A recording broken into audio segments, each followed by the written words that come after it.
안녕하세요. 사연에 빠지다의 DJ 민영입니다. 오늘의 사연, 아주 감동적인 사연이 준비되어 있는데요. 오늘의 이야기 어떤 이야기일까요? 오늘의 사연도 끝까지 함께 해주시고요. 그럼 오늘의 이야기 시작해볼게요.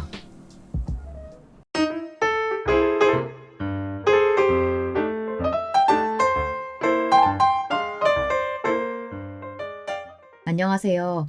저는 사연 채널에 갓 입문한 40 초반의 여자입니다. 원래는 드라마 보는 게 취미였던 제가 요즘은 유튜브에 빠져서 이것저것 보며 할 일 없이 시간을 보내고 있는데요. 알고리즘이라는 것이 알아서 촉촉 제가 원하는 것들을 보여주니 시간 가는 줄을 모르겠더라고요. 남편이나 자식들은 이런 제 모습을 보며 핸드폰 중독이라고 손에서 놓으라고 하는데 쉽사리 되지가 않아요. 특히나 최근 빠져버린 사연 채널은 몇 시간을 들어도 질리지가 않아서 요리할 때나 청소할 때나 이어폰을 꽂고 틀어놓고 있답니다. 이 정도면 제가 얼마나 팬이 되었는지 더 말하지 않아도 아시겠죠? 그런데 이번에 제가 청취자가 아닌 사연자로 나서게 된 건요. 마음속 서랍에 담아둔 이야기를 풀어놓고 싶어서입니다. 저에게는 캐캐 묵은 이야기긴 하지만 아마 들으시는 많은 분들이 여러 감정을 느끼실 수 있을 것 같아요. 그럼 즐거운 시간 되시길 바라며 한자 한자 써볼게요. 저는 사남매의 셋째로 태어났어요. 무언가를 책임질 장녀도 아니고 사랑을 받을 수 있는 위치도 아닌 그 애매한 중간이요. 그 중간이란 위치는 의외로 곤혹스러웠어요. 아마 저희 집 형편이 괜찮았다면 저도 나름 팔자 피고 살 수 있었겠죠. 남들 다 가는 학원도 다니고 새 옷도 입으면서요. 그런데 저는 집이 가난한 탓에 학원은커녕 무엇이 되고 싶은지 꿈조차 없었어요. 주변 어른들은 제가 호리호리하고 얼굴이 예쁘장하다며 나중에 커서 연예인이 되라고 말씀하시긴 했지만 저는 워낙에 내성적인 성격 탓에 그런 건 전혀 적성이 아니라고 도리도리 고개를 젓곤 했답니다. 어른들에게서 받는 칭찬은 기분이 좋았지만 저는 제가 생각해도 연예인이 될 만한 성격도 아니었고 그런 끼도 없었거든요. 그래서 어렸을 때부터 저와는 달리 사람들 앞에서 관심받는 걸 좋아하는 자신감 있는 친구들이 참 부러웠어요. 그런 아이들은 되게 얼굴도 이뻤지만 공부도 잘하고 가정 형편도 썩 괜찮았어요. 가장 기억에 남는 친구는 미숙이었는데요. 미숙이는 정말로 제가 봐도 노래든 춤이든 출중했어요. 아버지는 동네 유지라고도 볼 수 있었는데 그런 환경에서 자라서인지 어떤 행동을 하건 자신감이 넘쳤었고 눈빛에 그 자신감이 드러나 있었어요. 아이들은 당연히 미숙이를 좋아했고요. 누구든 미숙이와 어울리고 싶어 했죠. 저 역시 미숙이와 어울리고 싶어 말도 걸어봤지만 번번이 무시당하거나 괜히 심부름이나 시키려고 들더라고요. 그때부턴 미숙이에게 완전히 정을 떼었지만 제 학창시절 마음속에 자리한 몇몇 똑똑하고 이쁘장한 친구들은 아직도 강렬한 인상으로 기억에 남아있어요. 그냥 제 자신을 조금 아끼고 이쁘다고 해줬어도 될 텐데 그땐 미숙이 같은 친구들이 그렇게나 부럽고 멋져 보였어요. 아마 저를 더더욱이나 주눅들고 위축시킨 건 집안 환경이지 않았나 싶어요. 하루 일하고 하루 쉬며 일용직을 전전하시는 아버지, 식당에서 일하시는 엄마, 그리고 그 아래 사고만 치는 큰오빠와 집안일엔 전혀 관심 없는 언니. 일단 제 위에 가족 구성원들만 보아도 한숨이 쏟아져 나왔어요. 특히 저는 바로 위에 언니와 사이가 안 좋았거든요. 그건 언니가 틈만 나면 저를 무시하고 구박하는 말들을 해댔기 때문이에요. 야, 너는 이 총구석에서 계속 살고 싶냐? 난 언젠가 여기 벗어나서 아주 대단한 남자 만날 거야. 이왕이면 사업하는 남자가 좋겠지? 대기업 다니는 남자도 좋고. 아무튼 나는 아주 좋은 집안에서 좋은 교육만 받고 자란 그런 사람 만나서 결혼할 거다. 그래서 이 구질구질한 신세 피고 말 거야. 너도 지금부터라도 그럴 궁리하려면 외모든 뭐든 바꿔. 성격을 바꾸던지. 사람들 앞에 서면 촌스럽게 버벅대는 것 좀 고치고 나중에 서울이라도 가면 서울 사람들이 얼마나 널 만만하게 생각하겠어. 내 일은 내가 알아서 해. 관심 꺼. 왜 언니가 내 인생에 감나라 배나라 난리야? 언니는 제게 일종의 외모 컴플렉스를 가지고 있었어요. 제가 자기보다 이쁘장하고 곧잘 그런 말도 들어왔으니 그게 나름의 상처였나 봐요. 어렸을 적부터 그렇게 부모님이 없으면 저를 꼬집고 못생겼다고 놀리고 좀 머리가 크니 저런 말이나 해대더군요. 아, 네가 네 일은 알아서 한다고? 언니가 조언해주면 감사하게 생각할 것이지. 뭔 따박따박 반박하고 있어. 하기야, 내가 보기엔 넌 이미 틀렸다. 예쁘기를 해, 말을 잘해. 뭐 그렇다고 공부를 잘해. 틀려도 한참 틀렸지. 공부는 언니도 못하잖아. 그리고 언니가 뭐 이쁘길 해? 뭐야? 너 지금 뭐라고 했어? 나보고 못생겼다고 한 거야? 이게 아주 죽으려고 용을 쓰지. 아, 그만해. 니들 또 시작이야. 엄마 어디 있는지나 말해. 나 엄마한테 돈 빌릴 일 있으니까. 급해 아주. 어딨냐니까? 세상에. 오빠는 또 그 노름판에 간 거야? 엄마 뒷목 잡고 쓰러지는 걸 보고 싶어? 엄마 어디 있는지 몰라. 알아도 말 안 해줘. 이게 바로 저희 집의 일상적인 풍경이었습니다. 우당탕탕 매일 소란이 쏟아지는 이런 집구석에서 어떻게 미래를 설계하고 건설적인 생각들을 할 수 있었겠어요. 소심한 성격을 비우는 언니 덕에 사람들 앞에 서면 절로 움츠러들기 일쑤였고, 집안에 돈이 없으니 매일 찢어진 언니 옷을 입히려는 엄마 때문에 제 스스로가 초라해 보였습니다. 쟤는 맨날 저 살구색 옷만 입고 다닌다. 그치? 나 왠지 쟤랑 놀기 싫더라. 가끔은 저를 보는 아이들의 시선, 그 시선이 너무 가혹하게 느껴질 때도 있었죠. 남들보다 예민하고 쉽게 상처받는 성격이었기에 아마도 무난하게 넘기지 못하고 더 힘들었던 것 같아요. 그래서 하루빨리 이 집을 벗어나길 바라는 언니처럼 저 역시 성인이 되면 집을 나가 어디 공장에라도 취직해서 일하고 싶은 마음이었는데요. 그런데 고등학교 시절 막바지 공장이라도 알아보려던 찰나 저는 운명의 상대를 만나 생각지도 못한 인생의 길에 들어서고 말았습니다. 제 인생을 변화시킨 사람은 지금의 남편이자 당시엔 바로 옆 학교에 다니는 남학생이었습니다. 저희 학교 옆에 위치한 남학교엔 꽤 소문이 무성한 남자애가 있었어요. 뭐로 유명했냐 하면 얼굴도 공부도 아니고 싸움으로요. 싸움으로 유명했던 그 남자애에겐 심지어 온갖 소문까지 붙어 떠돌았는데 조직세계라 불리는 곳에서 스카우트 제의가 온다든지 여자애를 임신시켰다든지 그런 별의별 소문이었어요. 개 중엔 너무 나쁜 소문도 있어서 저도 모르게 눈살을 찌푸리게 되었죠. 그러던 어느 날 제가 그 남자애와 얽히게 된 장소는 아르바이트를 하던 떡볶이 가게였습니다. 당시 저는 공장을 알아보기 전 조금이라도 돈을 모으기 위해 주변 떡볶이 가게를 하는 장씨 아줌마를 도와 일을 하고 있었습니다. 그 시절 저처럼 적극적으로 돈을 버는 아이들은 많지 않았어요. 하지만 저 나름 돈 버는 기쁨을 느끼며 한 푼 두 푼 쓰지 않고 돈을 모아서 장판 아래에 넣어두고 있었죠. 그런데 떡볶이 가게에 소문의 그 남자애가 찾아온 겁니다. 그것도 어떤 여자애를 데리고서요. 남자애보다 서너 살은 어려 보였는데 눈가엔 시퍼런 멍자국까지 있었습니다. 보자마자 겁이 덜컥 나더라고요. 저 남자애가 때린 걸까? 뭐지? 도움을 요청하라고 말해야 되나?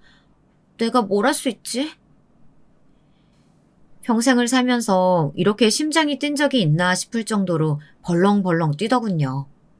무서움에 발만 동동 구르다가 겨우 가게 아줌마에게 사정을 말하고 SOS를 요청했는데 아주머니도 제 이야기를 들으시고는 안색이 안 좋아지셨어요. 일단 고민해본 결과 우선은 주문 대로 떡볶이와 순대를 양껏 담아주었죠. 그리고 남자애가 자리를 비울 때 그 여자의 곁으로 다가갈 생각을 품고 있었어요. 다행히 여자애가 화장실이 어디 있냐고 물어오는 틈에 저는 직접 안내를 해주겠답시고 끌고 나가서는 손을 잡으며 말했어요. 저, 저기, 저 남자가 그런 거죠. 왜 맞았는지 사정까진 꼬치꼬치 안 물을게요. 도움 필요하면 말해요. 경찰에 대신 신고라도 해줄게요. 아니에요. 저 사람 저희 오빠예요. 저희 오빠가 왜 저를 때리겠어요. 바보 같을 정도로 세상에서 제일 착한 사람인데. 네? 오빠라고요? 그 말을 듣는 순간 정의심에 불탔던 어린 소녀는 얼어붙어 버렸네요. 그리고 어디선가 스물스물 차가운 기운이 흘러나왔는데요. 어쩜 불길한 예상은 늘 적중할 수 있는 건지 그 남자애가 서 있더군요. 심지어 제가 한 말을 모조리 들었는지 여동생 손을 잡더니 저를 양껏 노려보았습니다. 어찌나 살벌한 눈빛이었는지 그 눈빛 한 번에 100번은 죽다 살아난 기분이었습니다. 다신 마주치기 싫었죠. 그런데 이상하게도 그날 이후 남자애와는 마주칠 일이 많았어요. 자기 여동생을 데리고 떡볶이집을 방문하는데 여자애가 떡볶이를 좋아하는 건지 자기는 손도 대지 않고 3인분에 가까운 양을 사먹이며 몇 시간을 죽치고 있더라고요. 그 사이에 저는 말도 못하고 덜덜덜 떨며 물잔을 놓아주곤 했고요. 그러다 다신 마주치고 싶지 않은 그 아이와 더 깊은 인연이 맺어지게 된 건 큰오빠 때문이었습니다. 여느 때처럼 터덜터덜 일이 끝나고 돌아가는 길이었는데 어디선가 울음소리가 들리더라고요. 살펴보니 저희 집이었어요. 집안이 한바탕 뒤집어져 있더라고요. 큰오빠가 또 아주 대단한 사고를 친 것이었죠. 해준 것도 없으면서 뭘 그렇게 해줬다고 유세인데요. 내가 뭐 나쁜 목적으로 돈 빌렸었어요? 다 사업하겠다고 우리 집안 일으켜 세우겠다고 한 일이잖아요. 녀석아, 아무리 그래도 사채야 사채. 그 이자를 어떻게 감당하려고 그런 짓을 벌인 거야? 네 애미가 어떻게 일하는지 몰라서 그런 짓 저질렀어? 지긋지긋해. 엄마도 좀 그만해요. 그 징징거리는 소리 듣기도 싫어. 이놈의 자식이 어디서 부모한테 그런 말을 짓거려? 그때였습니다. 아빠의 손이 자연스레 오빠의 뺨을 강타했고 그의 오빠는 부리부리한 눈으로 아빠를 쳐다보더니 이내 자기도 주먹을 들더라고요. 세상에 패륜도 저런 패륜이 없었죠. 평소 같았으면 그저 울며 불며 부들부들 떨었을 제가 어디서 그런 힘이 나왔는지 그런 마음이 샘솟았는지 모르겠습니다. 아버지가 자식에게 맞는 그런 비정한 일만큼은 막아야 한다는 마음이었는지 그대로 큰오빠에게 달려가서 그 허리를 감싸안고 아빠에게 가지 못하도록 막았는데요. 너 안 비키면 너까지 죽을 줄 알아. 안 나와? 싫어. 절대 못 비켜. 오빠의 주먹이 아른거리자 저도 모르게 눈이 감겼습니다.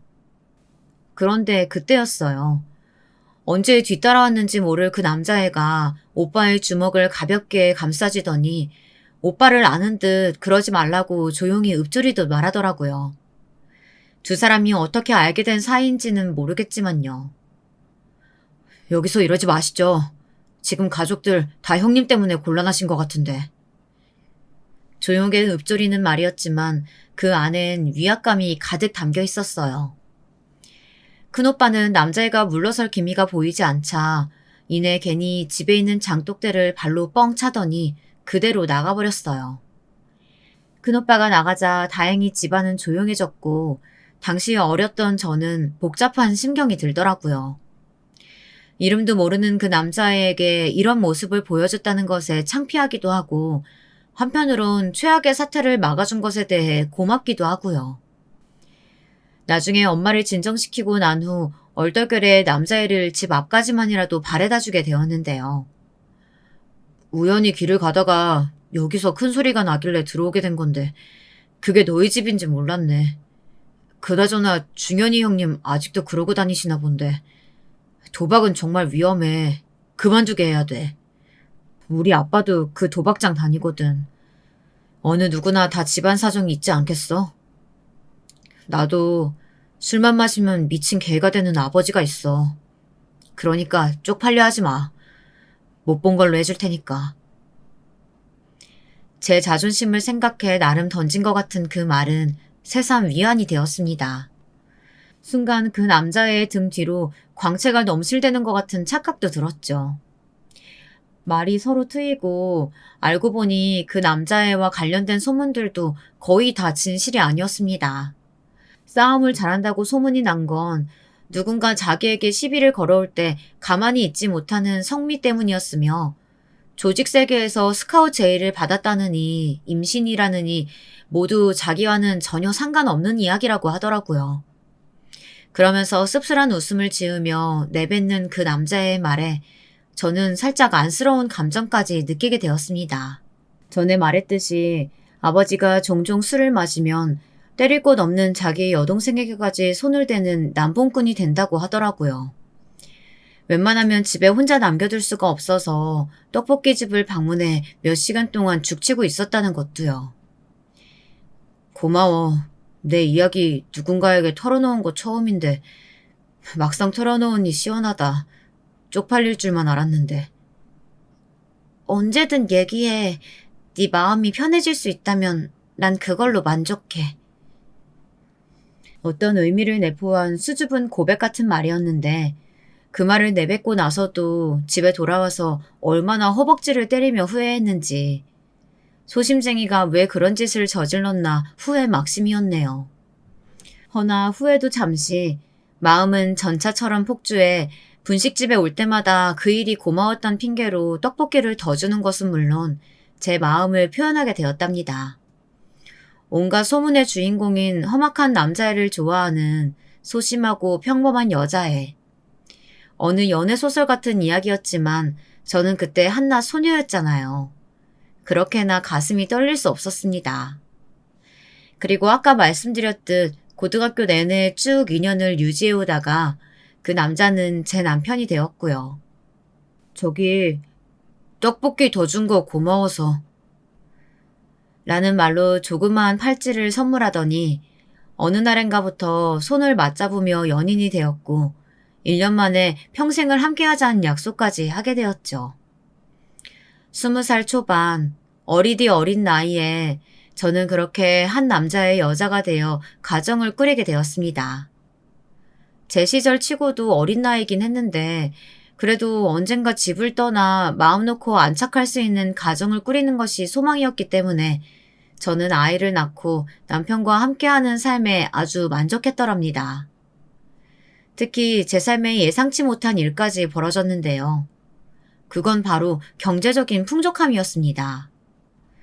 남편은 저와 함께 공장을 다니다가 자기 사업을 하겠다고 공장을 나오게 되었는데요. 이때 남편의 성실성을 믿은 몇몇 직원들까지 같이 나와서 사업에 합류하게 되었어요. 처음엔 사업이라는 것이 뭔지도 모르면서 그저 위험한 정도로만 알았던 저는 반대를 많이도 했어요.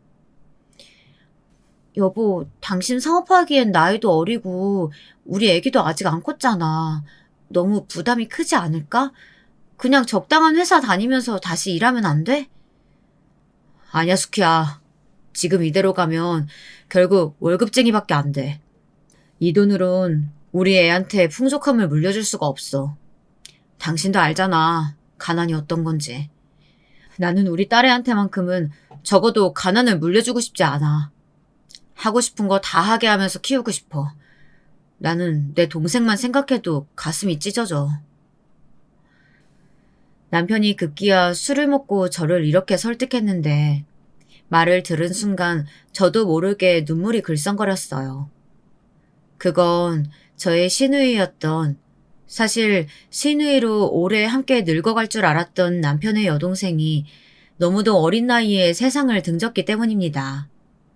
남편 집이 가난하다고 소문이 나자 몇몇 아이들이 틈나면 남편 집에 찾아와서 시비를 걸어대곤 했는데 가끔은 시누이까지 괴롭혔다고 합니다. 야, 너 이쁘게 생겼다. 어? 남친 있냐? 없으면 나랑 사귈래? 싫어요.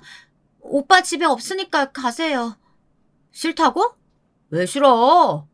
하긴 자세히 보니까 나도 싫다. 너 입고 있는 옷에서 냄새 너무 나거든. 니네 집은 지지리도 가난한가 보다. 옷 한 벌 해입을 돈도 없고. 낄낄거리며 그런 말을 아무렇지 않게 내뱉는 사람들이 시누이는 너무도 싫었다고 합니다. 그러다 어느 날은 그 친구들을 피한답시고 시누이가 도망을 쳤는데 그게 너무나 큰 불행으로 이어지고 말았습니다. 비가 폭포같이 쏟아지는 날, 오빠를 찾아 헤매며 달리던 시누이가 그만 잘못 발을 디뎌 동네의 호숫가로 떨어져 버렸고 거기에 빠져서 나오지 못하게 된 것이에요. 안 돼! 은희야! 은희야! 남편이 나중에야 그 광경을 목격하고 호숫가에 뛰어들어 동생을 구하려고 했지만 119가 온 뒤에는 이미 숨을 거둔 뒤였습니다. 남편 가슴에 얼마나 한이 맺혔을지 상상할 수도 없을 정도였기에 장례식 내내 저는 그냥 조용히 끄끄거리며 같이 울어주는 수밖에 없었습니다. 게다가 남편 집을 찾아온 그 아이들 중 그 어느 누구도 처벌받지 않았으니 피해자 가족의 가슴엔 더 못이 박힐 수밖에 없었죠. 그 애들은 악마 같은 놈들이었지만 결국 가난하면 그런 일 당하게 되어 있어. 여보, 한 번만 나 믿어줘. 내가 어떻게든 성공해서 먹여 살릴게. 저 또한 돈이 없는 게 얼마나 서러운지 모르는 사람이 아니었습니다. 그렇게 남편은 저의 허락을 구하고 사업에 뛰어들었는데 처음 1년간은 적자만 보던 사업이 대운을 타면서 점점 풀리기 시작했어요.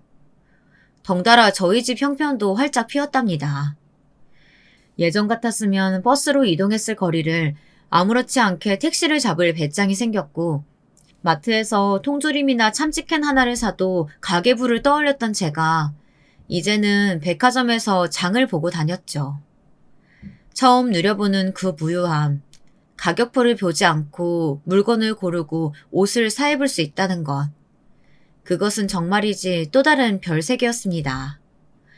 무엇보다 제게 행복감을 안겨주었던 건 제 딸이 물질적인 면에서 어떠한 빈곤함을 느끼지 않고 자랄 수 있었다는 것이었죠. 엄마, 저거 갖고 싶은데 사주면 안 돼요? 이번 달은 우리 원희가 갖고 싶은 거 사줬으니까 다음 달에 사줄게. 알았지?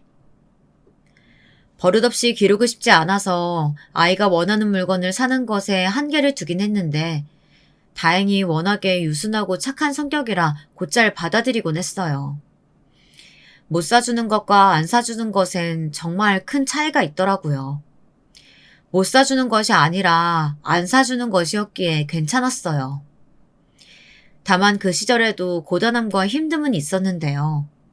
나이를 먹고도 사고를 치는 큰오빠와 남자만 보면 그저 죽자 살자 쫓아다니다가 꽃뱀 같은 남자한테 걸려 전 재산을 잃은 언니가 번갈아서 제 속을 썩였어요. 그것이 인생 최대의 숙제이자 과제였습니다. 왜 도대체 집안일은 곱게 돌아갈 수가 없는 것인지 아니면 유독 저희 집만 그런 것인지 모르겠어요. 엄마가 일찍이 암으로 돌아가시고 늙은 아버지가 홀로 되셨을 때도 두 사람은 끊임없이 속을 썩여댔습니다. 그나마 친정 식구 중 저를 닮은 막내 동생만이 사고를 안 치고 얌전히 직장 생활을 하며 간간히 용돈도 붙여주고 했는데 그게 위안이라면 위안이었죠. 누나, 매형이 잘해주지? 내가 이번 달은 월급을 많이 못 받아서 이것밖에 못 주네. 미안해. 대신 다음 달엔 조금 더 많이 줄게. 누나랑 매형이 내 학비까지 대줬는데. 무슨 그런 말을 해. 공부 제일 잘하는 네가 대학 가는 건 당연한 일이었던 거지. 그냥 네 생각만 해. 너 먹고 살 생각. 알았지? 누나 걱정은 하지 마. 용돈도 안 붙여도 돼. 네 매형 사업 잘 풀리고 있어. 아마 세상에 구질구질한 아내의 친정 식구 같은 건 외면하는 남편들도 많을 겁니다. 그런데 남편은 공부를 잘하는 막내 동생이 돈이 없어서 대학교 입학을 망설이는 것을 보고 열심히 일한 돈으로 대신 등록금을 대주고 거기에 대해 일절 유세를 떨거나 하지 않았고요.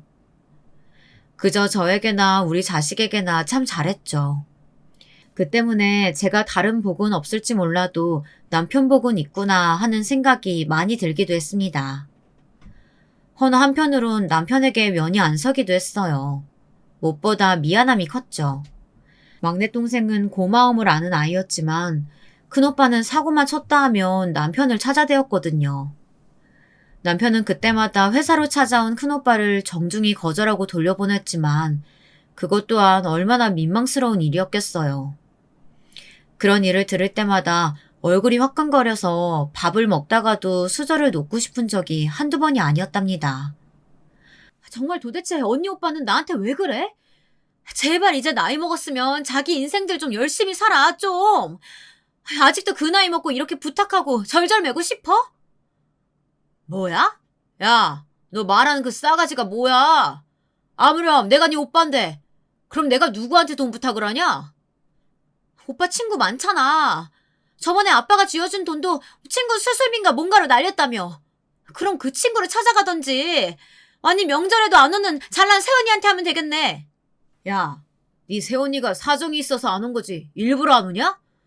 너 말하는 뽐새 보니까 크면 네 자식이 행여나 너 닮을까봐 우려스럽다 정말. 제가 저렇게 오빠와 날선 대화를 하며 서로 가시를 퍼붓던 날도 알고 보니 오빠가 저 몰래 남편에게 돈을 빌리러 간 날이었습니다. 심지어 이번엔 그 사고에 새언니까지 가담해 있더군요. 새언니와 오빠가 도대체 사람들에게 무슨 사기를 치고 다니는 건지 그 액수도 상당했습니다. 이번에 돈을 갚아주지 않으면 당장 교도소에 가야 한다면서 남편의 바지가랑이를 붙잡았다는데 남편은 난감해했습니다. 저 형님, 저도 곤란하네요. 지금껏 도와드릴 만큼 많이 도와드린 것 같습니다. 도움 드릴 수 있는 건 여기까지인 것 같습니다. 아니 왜 이래 우리 사이에? 내 동생 얼굴 봐서라도 한 번만 부탁해. 어? 내가 교도소에 가게 생겼는데 가족끼리 너무하지 않은가? 제 아내 얼굴 생각해서 이젠 안 된다고 말씀드리는 거예요. 아내도 더 이상 원하지 않아요. 형님도 이제 새 인생 사셔야죠. 제가 계속 도와드리는 게 답이 아닌 것 같습니다. 그리고 그 액수도 저도 감당이 안 되네요. 회사가 요즘 사정이 안 좋아서. 아니, 그렇게 잘난 아파트에서 떵떵거리고 잘 살고 있으면서 고급 외제차 타고 다니면서 나보고 그 말을 믿으라고? 빌려주기 싫어서 그러나 본데 내가 갚을게. 갚으면 되잖아. 오빠는 남편의 회사 내 직원들이 다 보고 있는 앞에서 새언니와 함께 거의 곡을 해댔다고 합니다. 저는 퇴근한 남편에게서 그 이야기를 듣고 열이 치받아 올라 친정오빠와 더 한바탕을 해대었던 거고요. 너 내가 교도소 들어갔다 오는 동안 부디 잘 살아라. 밤마다 니네 가족 다 저주할 테니까. 어디 그 잘난 사업 잘 풀리나 보자. 심지어 제 딸 앞에서까지 저렇게 말했던 사람이 제 친오빠였어요. 그때 너무 화가 나 손을 들어 친오빠의 뺨을 날릴 뻔했습니다. 어렸을 적부터 집안을 뒤집어 놓고 쑥대밭을 만들어 놓았던 장본인이 엄마에게 병까지 안겨주더니 이젠 제 딸 앞에서 저주라니. 그런 말이나 쏟아내는데 사람이 악귀에 씌인 것 아닐까 하는 생각마저 들더라고요. 여기까지가 저희 오빠 이야기이고요.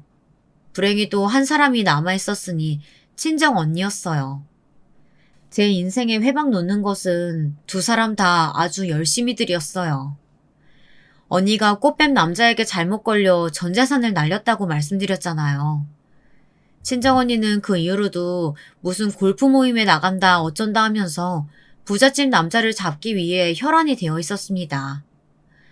그러다 어느 날은 갑자기 저희 집 문을 주먹으로 쾅쾅 두드려대더니 이런 방구도 없이 갖고 온 짐가방을 제 집안에 턱 들여놓더라고요. 언니, 이게 뭐야? 말하자면 길어. 나 당분간 여기에 지나야 할 것 같으니까 네가 좀 제부한테 말해줘. 뭐? 아니 갑자기 무슨 일인데 그래. 사정을 말해야 들어주던 말건 할 거 아니야. 설마 또 남자 관련된 거야? 저번에 언니가 만난다는 그 부잣집 남자 사기꾼이었어? 언니 또 걸려들었어? 너 무당이다. 어떻게 그렇게 쏙쏙들이 들이맞히니? 그래, 그 새끼 사기꾼이었더라. 나한테 사업자금 빌려달라고 해서 친구 돈까지 끌어다 줬더니 잠수 타버렸어. 친구가 지금 나 찾고 있어. 영훈이 알지? 언니 동창. 너 절대 걔 연락 받지 마. 정말 미치고 팔짝 뛸 노릇이었습니다. 어떻게 언니의 인생은 단 하루도 평탄한 날이 없는 걸까요? 언니 주변의 남자들은 둘 중 하나였습니다. 언니를 속이거나 언니가 속였거나 꼬시기 위해 학벌을 속이고 집안을 속여 만나다가 언니의 실체를 알아채고 고소한 첫 남자부터 시작해서 언니에게 결혼하자고 프로포즈까지 하더니 결혼식을 앞두고 갑자기 어머니가 아프시다며 급전을 빌려달라고 하더니 돈을 붙이자 언니를 보기 좋게 걷어차고 간 두 번째 남자. 그리고 언급했던 언니의 전 재산을 날린 꽃뱀 남자. 그리고 지금의 남자까지. 그런 끔찍한 일들을 당해놓고도 어떻게 늘 비슷한 부류의 남자들에게 예외 없이 당하는 건지. 이쯤 되니 언니가 답답하고 한심스러웠습니다. 언니는 학습 능력이 없어? 그리고 영은 언니면 나도 아는 사람이네. 우리 집 들러서 반찬이면 뭐며 갖다 준 그 슈퍼마켓 딸 아니야. 어떻게 그 언니 돈을 빌려서 줄 생각을 해? 아, 나도 몰라. 암튼 제부한테 말 잘해줘라. 나 좀 씻을게 일단. 너무 피곤하다. 피부 망가지겠어. 언니, 동생이 가정 꾸려 살고 있으면 적어도 언니로서 보탬은 아니더라도 피해는 줄 생각 말아야지. 정말 왜 이래? 영은 언니가 찾아오면 어쩔 거야? 걔는 여기 몰라. 내가 전에 너랑 연 끊고 살고 있다고 했거든. 그리고 그만 좀 노려봐라. 내가 네 딸 옆에서 공부하는 거 봐주고 그럼 되잖아. 집안일도 하고. 언니도 오빠처럼 갱생이 안 되는 사람이었습니다.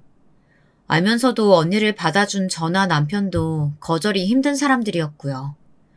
무작정 탱크처럼 쳐들어온 언니를 남편은 난감해했지만 내색하지 못했어요. 언니는 이게 또 무슨 기회라고 생각했는지 남편 옆에 찰싹 붙어서 주변에 괜찮은 사업가들 없냐 하는 말을 밥 먹을 때마다 일삼았답니다. 어린 딸아이가 어리둥절해하며 보고 있는데도 말이죠. 그걸 보며 당시 속으론 언니를 쫓아내고 싶었지만 금전적인 피해를 입고 동생네 와서 저렇게 신세라도 지고 있는 언니 형편도 약간은 짠했어요.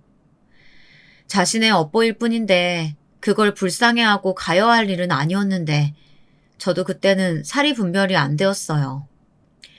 그래서 어쩌면 언니가 더 정신을 못 차렸는지도 모릅니다.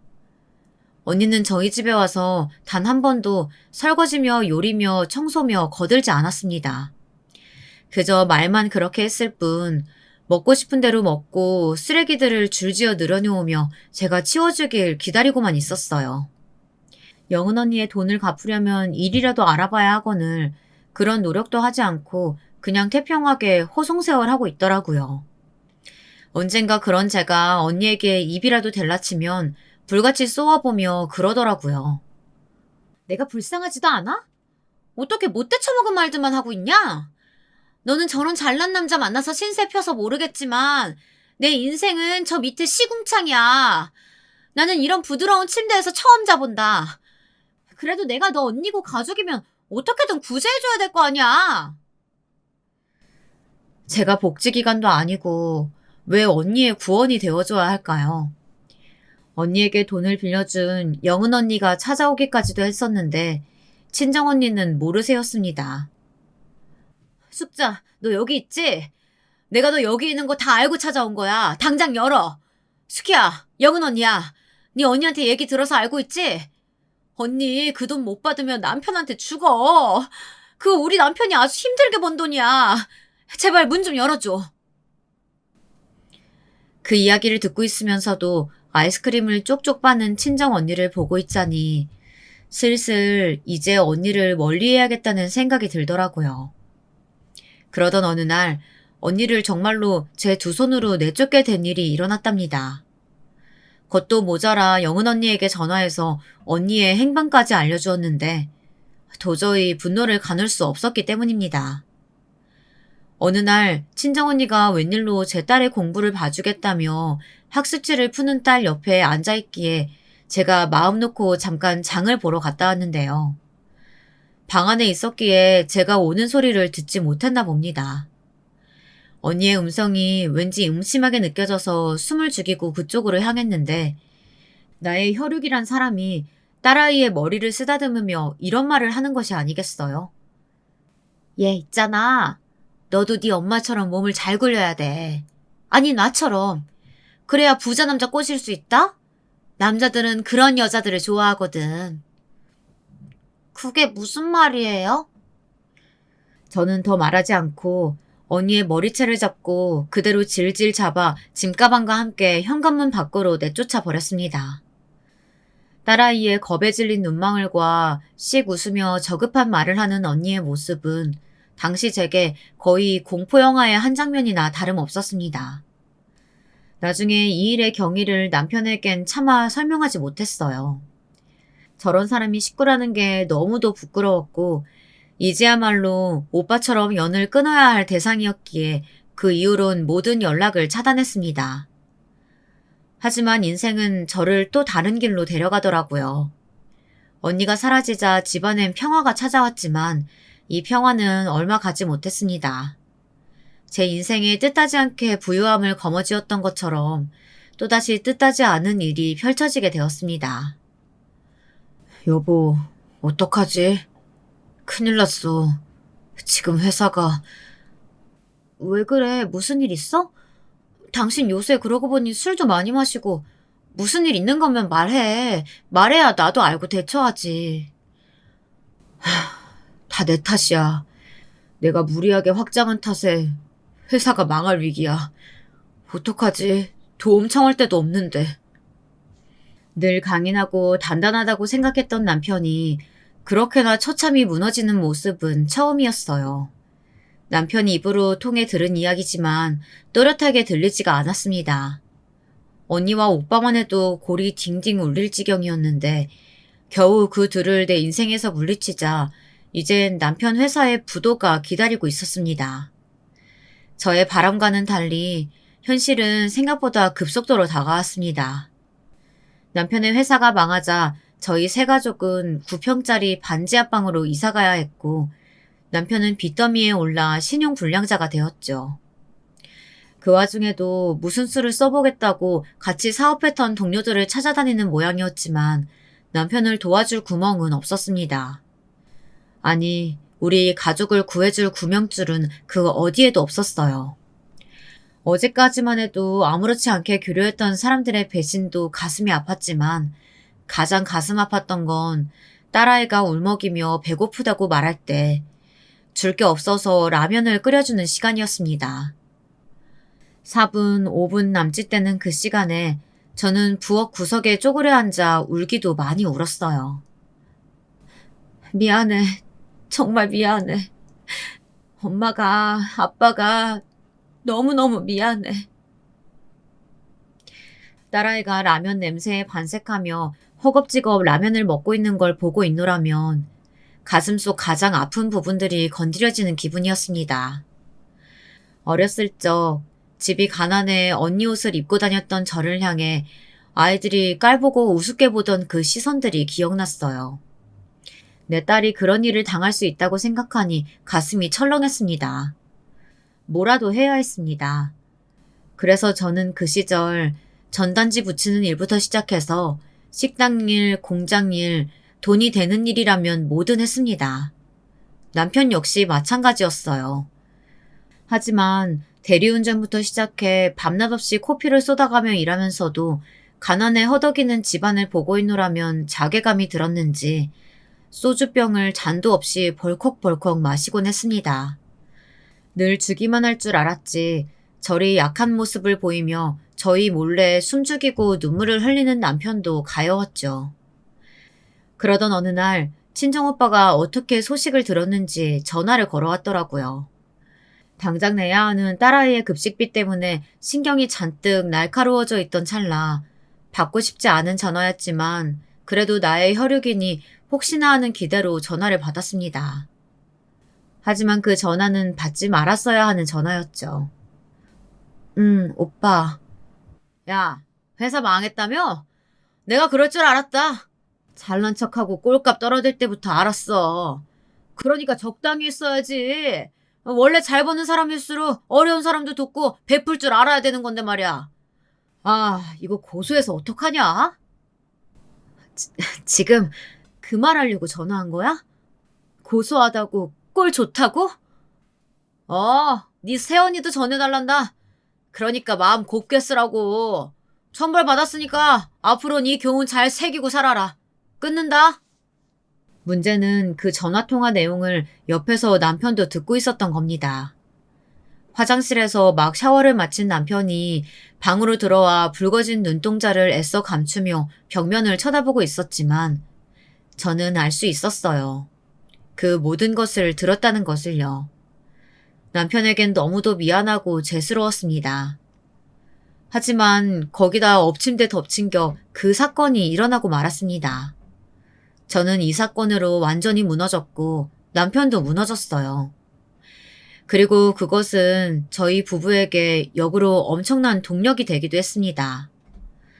사건의 발단은 남편이 시어 빠진 김치를 먹다 우물쭈물 동창회에 부부 동반으로 나가보지 않겠냐고 한 것이었어요. 아무래도 그곳에 가서 저희 집 생활비를 부탁해 볼 생각인 것 같았습니다. 당시 남편이 학창시절 때 친하게 지낸 친구들이 몇몇 있었는데 가정을 꾸리며 연락이 끊기긴 했지만 이 방법이라도 써보려는 것 같았어요. 썩은 동아줄이라도 붙잡아야 했으니 저도 고민하다 이내 고개를 끄덕거렸죠. 근데 막상 동창회에 나가려니 입고 가롯도 들 가방도 변변치 않더라고요. 돈이 되는 핸드백이며 옷들은 이미 중고마켓에 다 팔아버리고 난 뒤였으니 시장에 나갈 때나 입는 옷 말곤 딱히 걸칠 게 없었답니다. 그렇다고 하루를 위해 비싼 옷을 살 수도 없는 형편이었으니 어쩔 수 없이 저는 그나마 제일 괜찮은 옷으로 골라 입고 전신 거울 앞에서 몇 번이나 제 모습을 확인했어요.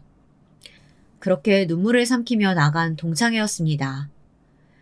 그런데 동창회에 그 가해자들 중 한 명이 와 있었는지는 미처 몰랐죠.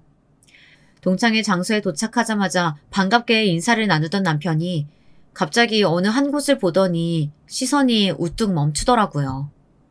저도 덩달아 얼결에 그곳을 바라보게 되었는데 남편의 시선이 가닿은 그곳은 다름 아닌 남편의 여동생 은희를 죽음으로 몰고 간 가해자였습니다. 당시 아무런 형사처벌을 받지 않고 넘어갔지만 그 사건은 남편의 평생 한이었어요. 하나뿐인 여동생을 잃었는데 그 고통이 오죽했겠나요. 순간 저도 너무 놀라서 입을 다물지 못했습니다. 그런데 외려 그 가해자 친구가 나서서 남편을 향해 손을 뻗으며 악수를 청하더라고요. 잘 지냈냐? 소식은 들었다. 너 잘 나간다며? 어. 아주 간단한 인사말임에도 불구하고 남편은 얼어붙어서 제대로 어떤 말도 꺼내지 못했습니다. 평소 같았으면 멱살이라도 잡아 매다 꽂았을 남편인데 돈을 빌리러 온 상황이니 아무 말도 못하고 어버버하고 있었죠. 그 모습이 너무 안타까워 그만 눈을 질끈 감아버리고 싶었습니다. 애써 웃으며 저도 인사를 하곤 바로 맞은편에 앉게 되었는데요. 근데 그 친구, 아니 그놈이 그때부터 이상하게 남편을 살살 건드리기 시작하더라고요. 아 맞다. 너 사업한다고 들었는데. 아 그거 잘 안 되고 있다. 그래? 저런 어쩐지 내가 건너 그런 이야기를 듣긴 한 것 같은데 사실인지 아닌지 되게 궁금했거든. 뭐 인생사 세용지만 아니겠냐? 잘 풀릴 거다. 근데 하긴 또 빚이 적어야 그것도 회색이 가능하지. 안 그러냐? 네 신세도 참 처량하다. 굳이 필요 없는 말들을 늘어놓으며 남편의 심기를 자극하는데 마치 남편의 추락을 기다렸다는 듯 기뻐하는 기색이었어요. 점점 포크를 든 손이 부들부들 떨리었고 남편 역시 마찬가지였죠. 남편의 등 뒤에도 땀이 죽죽 흐르고 있었습니다. 그 모습을 안타깝게 보며 이내 머리를 식히기 위해 자리를 떴는데 그 와중에 친정 언니에게까지 전화가 와 받았더니 사업 망하더니 꼴 좋다는 식으로 오빠와 비슷한 소리만 하고 있더라고요. 야, 영은이 그년한테 내 위치까지 말해주면서 아주 끔찍한 짓을 벌이더니. 잘됐다, 잘됐어. 어때? 반지하방에 살아보니까 이제야 내 맘이 좀 알겠지? 대꾸 없이 전화를 툭 끊어버렸지만 마음 같아선 전화기를 던져버리고 싶은 심정이었어요. 마음을 추스리려는 노력과는 별개로 더 진정이 안 된 채 자리에 앉았더니 못 보던 얼굴이 앉아있더라고요. 바로 남편을 콕콕 찔렀던 남자의 와이프였습니다. 딱 봐도 얼마나 잘 사는 사람인진 눈에 들어왔죠. 저도 남편이 잘 살았을 땐 명품이 관심이 많았으니까요. 한정판 명품백부터 시작해서 온몸에 집 한 대 값을 두르고 있었는데 은연중에 이 여자를 의식하는 눈길이 많았습니다. 그 여자는 자기 남편 팔짱을 끼며 저를 한번 위아래로 쑥 훑어내리더라고요. 어쩐지 너무 노골적인 눈빛이라 기분이 나빴습니다. 게다가 남편 귀에 대고 뭐라고 속삭거리는지 귓속말을 하더라고요. 눈은 저를 향해 있으면서요. 그 말을 듣고 신우이를 죽인 거나 다름없는 그 인간은 재수없게 쿡쿡 웃고 있었습니다. 뭐인진 모르겠지만 저를 비하하는 발언임이 틀림없었어요. 남편도 감지했는지 제 손을 꼭 잡아주더라고요. 남편은 일부러 자리까지 옮겨가며 친했던 친구들과 이야기를 나누려고 하고 저도 그 사이에 끼어주려고 했지만 그 여자는 계속해서 저에 대한 눈길을 거두지 않더군요. 급기야 남편 동창의 와이프 한 명이 제게 저 여자 저도 몇 번 와서 만났었는데 험담을 잘하는 사람이에요. 무슨 말 하든 신경 쓰지 마세요. 라고 하더라고요. 그 여자는 어디 유명 중견기업 회장의 딸이라고 했는데 그래서인지 그 부부가 허세며 허영이며 워낙 심하고 사람을 깔보는 것도 심하다고 하더라고요. 그런데 그때 갑자기 가해자였던 동창이 남편을 불렀습니다. 그리곤 갑자기 주위를 조용히 살피며 뜸을 들이더니 남편에게 이런 말을 하는 게 아니겠어요? 내가 돈 좀 빌려줄까? 빚이 얼마나 되는지 모르겠지만 뭐 나한테는 어려운 금액 아닐 거야. 네 동생 관련해서 지난 날도 있고 너랑 나랑 화해도 할 겸. 그래 줄 수 있겠어? 나야 그럼 고맙긴 한데. 남편 입장에선 정말이지 지금 이 시간에도 허겁지겁 라면을 먹고 있을 우리 딸애만 생각하며 말한 것일 거예요. 그런데 이어지는 다음 말은 꽤나 충격적이었죠. 남자가 내뱉은 것이 아닌 옆에 와이프가 이죽거리며 뱉은 말이었는데요. 거기에 받아치는 남자의 말 또한 가관이었습니다. 자기야, 급 떨어지니까 이런 친구 만나지 마. 저 여자 하고 온 꼬라지 좀 봐. 저런 여자랑 사는 사람한테 무슨 신용이 있다고 돈을 빌려줘? 아, 그치? 아무래도 그건 그래. 사업 망한 놈한테 무슨 미래며 희망이 있다고 말이야. 저런 구제불능 같은 놈은 애초에 이 동창회 자리에 참석하지 말았어야 하는데 분위기 이렇게 다 흐려놓잖아. 도대체 왜 참석한 건지 이해를 못하겠네. 아, 미안하다. 돈 빌려준다는 건 취소야, 취소. 뭐 그 의도야 뻔하지 않겠어? 구걸하러 온 거지. 더러워서 참. 저기 미안한데 그쪽들이랑은 겸상하는 것 자체가 아주 불쾌하거든요. 이만 나가주셨으면 좋겠는데요. 그 순간 당한 모멸감, 치욕스러움은 아마 평생 잊지 못할 겁니다. 어떻게 사람 얼굴을 앞에 대고 저런 모진 말을 할 수가 있을까요? 주체가 안 될 정도로 몸이 떨리고 눈물이 떨어지려고 하는데 그때 남편이 이를 치른 것이었어요. 바로 손을 들어 그 와이프의 면상을 갈겨버린 것입니다. 깍 소리와 함께 와이프는 의자 옆으로 쓰러져 버렸고 저는 놀란 입을 손으로 틀어막고 있었습니다. 덩달아 남편은 여기에 그치지 않고 오래전 해야 했어야 할 일을 하고 만 것이었습니다. 비아냥대던 남자의 멱살을 잡고 힘껏 주먹을 날린 거였죠. 나가자. 남편은 그 한마디와 함께 제 손을 잡고 밖으로 나갔고 그야말로 난장판이 되었을 동창의 자리가 어떻게 되었을진 신경 쓸 여력도 없었습니다. 남편과 함께 정신없이 길거리를 전전하는데 좀 전에 당했던 모욕감에 너무나 화가 나는 한편 그 부부가 고소라도 하면 어떡하나 하는 생각이 자연스레 스치더라고요. 당장에 합의금도 없는 판국에. 여보, 우리 어떡해? 나는 괜찮은데, 나는 정말 괜찮았어. 아니야, 괜찮을 리가 있었겠어? 난 후회 안 해. 내가 감옥 가는 한이 있어도 내 동생 죽이고 웃는 놈이나 인간 같지도 않은 그 여자 가만히 둘 수 없었어. 그래도 우리 딸은 어떡해, 어떡하면 좋아. 나 정말 죽고 싶어. 그 순간엔 그토록 애써 붙들고 있던 이성의 끈마저 스스로 풀리며 그만 남편 앞에서 죽고 싶단 말까지 토해내고 말았는데요.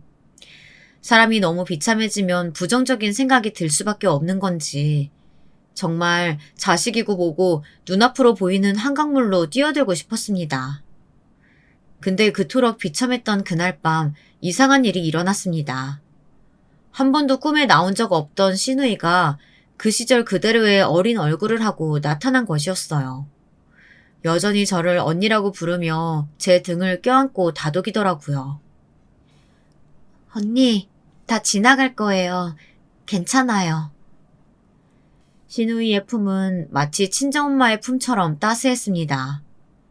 저는 시누이의 따뜻한 품 덕에 꿈에서 오열을 하며 슬픔을 해소했답니다. 그리고 다음 날 기적 같은 일이 일어났어요. 남편이 정신없이 저를 흔들어 깨우더니 이제 됐다며 기쁨의 환호성을 지르는 겁니다. 아니 여보, 그게 무슨 말이야? 눈곱도 떼지 못한 채 더듬더듬 물어보니 남편은 아직도 상황이 믿기지 않는 듯 상기된 얼굴로 자신이 예전에 거래했던 곳 중 몇 곳에서 다시 일해보자고 연락이 왔다는 겁니다. 남편에게는 회사도 직원도 돈도 없었지만 어느 정도 자력으로 일어설 수 있을 때까지 돈을 빌려주겠다는 약속과 함께요. 거래처가 어려울 때 사정 봐주고 했던 것들을 은혜로 생각한다면서 힘든 결정을 내리신 모양이야. 여보, 이제 다시 잘 될 일만 남았어. 나 다시 일어설 거야. 그 말에 저 역시 그만 눈물이 터져 엉엉 울고 말았습니다. 꿈에서 울었던 것과 똑같이요. 어떻게 신우의 꿈을 꾸고 그런 일이 바로 벌어질 수 있는 건지 아직도 생각하면 소름이 끼칩니다. 신우이가 우리를 도와준 것이라고 생각할 수밖에 없죠. 나중에 이야기를 들은 남편 역시 깜짝 놀라더니 눈시울을 붉히며 일이 정리되면 신우이가 묻혀진 곳에 가자고 하더라고요. 그 후 역시나 남편이 주먹을 휘갈겼던 두 부부는 고소를 하겠다며 난리법석을 떨어댔습니다. 하지만 그것에도 기적이 작용했는데요. 바로 어린 시절 남편의 여동생을 죽음으로 몰고 간 가해자의 아버지가 우리 부부의 집으로 찾아온 겁니다. 그때는 비록 내 아들 보호하겠답시고 제대로 된 사과도 드리지 못했습니다. 허나 지금이라도 얼마 남지 않은 목숨이니 이 일을 해결짓지 않으면 편히 눈 감지 못할 것 같아서 이렇게 찾아왔습니다. 제 아들이 지은 죄 정말 사죄드립니다. 그리고 지금 아들이나 며느리가 고소한다는 말은 들었는데 그런 일은 내가 눈 뜨고 살아있는 한 결코 없을 겁니다. 그분의 진심 어린 사과에 남편이나 저나 조용히 받아들이겠다는 의미로 그분을 차 앞까지 모셔다 드렸네요. 다행히 약속은 지켜졌답니다. 그 후 저희 남편의 사업은 잘 풀리기 시작했고 순풍에 돛을 단 것처럼 빠르게 성장해 나갔습니다. 우리 딸도 무럭무럭 잘 자랐고요. 반지 합방에서 얻은 불행이 딸에겐 꽤나 좋은 성장제로 작용했는지 이사를 하고 나서도 그 기억을 잊지 않겠다며 좋은 경험이었다고 말하더라고요. 씩씩한 그 모습에 되려 제가 놀랐답니다. 그리고 오랜 시간이 지난 후 저희는 다시 제자리로 돌아왔습니다. 아파트로 입주할 수 있게 되었고 안정기에 접어들자 더 이상 언제 사업이 무너질까, 언제 불행이 닥쳐올까 전전긍긍하지 않아도 되었죠. 사실 아직도 여기가 제 자리인지는 모르겠어요. 한 번의 추락을 경험하고 나니 생각이 바뀌더라고요. 당연하게 누려왔던 것들이 사실은 당연한 것이 아니었고 언젠가 인생은 방향이 바뀔 수도 있고 우린 한순간에 나락으로 떨어질 수도 있었어요. 그렇기에 오늘은 더 감사히 생각하며 하루하루 살아나가 보려고 합니다. 그것만이 지난 일에 대한 교훈을 받아들인 셈이 될 테고 저 또한 더 겸손한 사람으로 성장할 수 있는 길이겠죠. 마지막으로 지금까지 저희 가족이 겪은 지난한 이야기 들어주셔서 감사하고요. 좋은 하루 보내셨으면 좋겠습니다.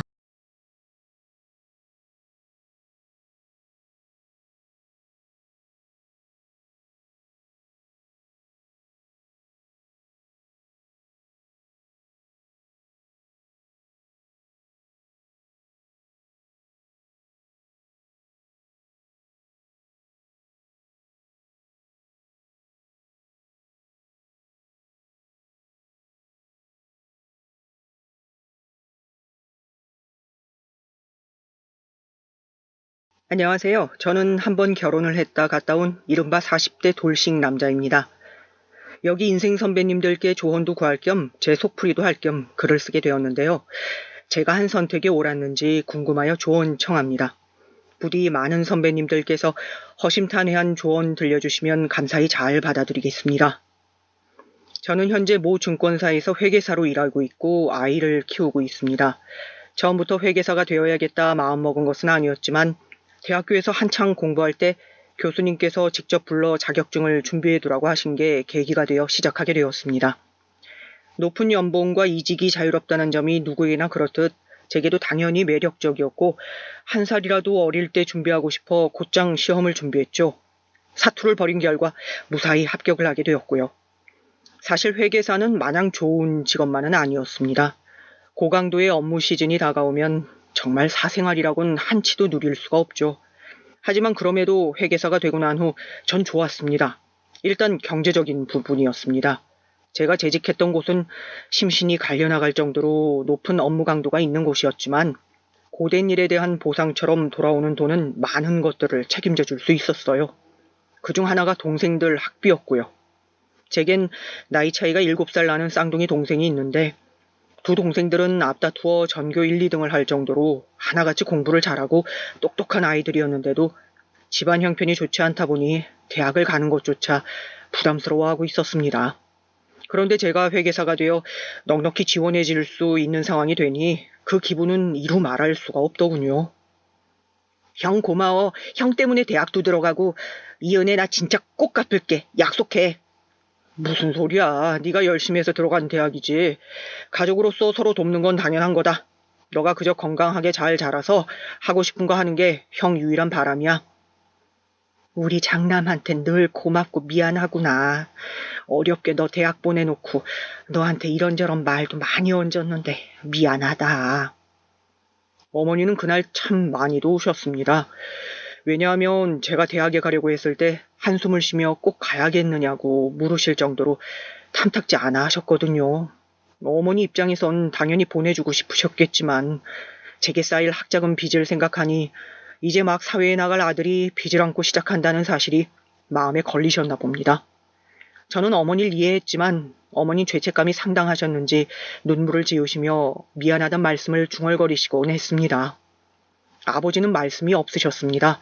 당시 오래도록 일하던 회사에서 불명예스럽게 나오시곤 줄곧 집에만 있으셔서 그런지 대화가 오가는 내내 우울한 기색이 감돌았어요.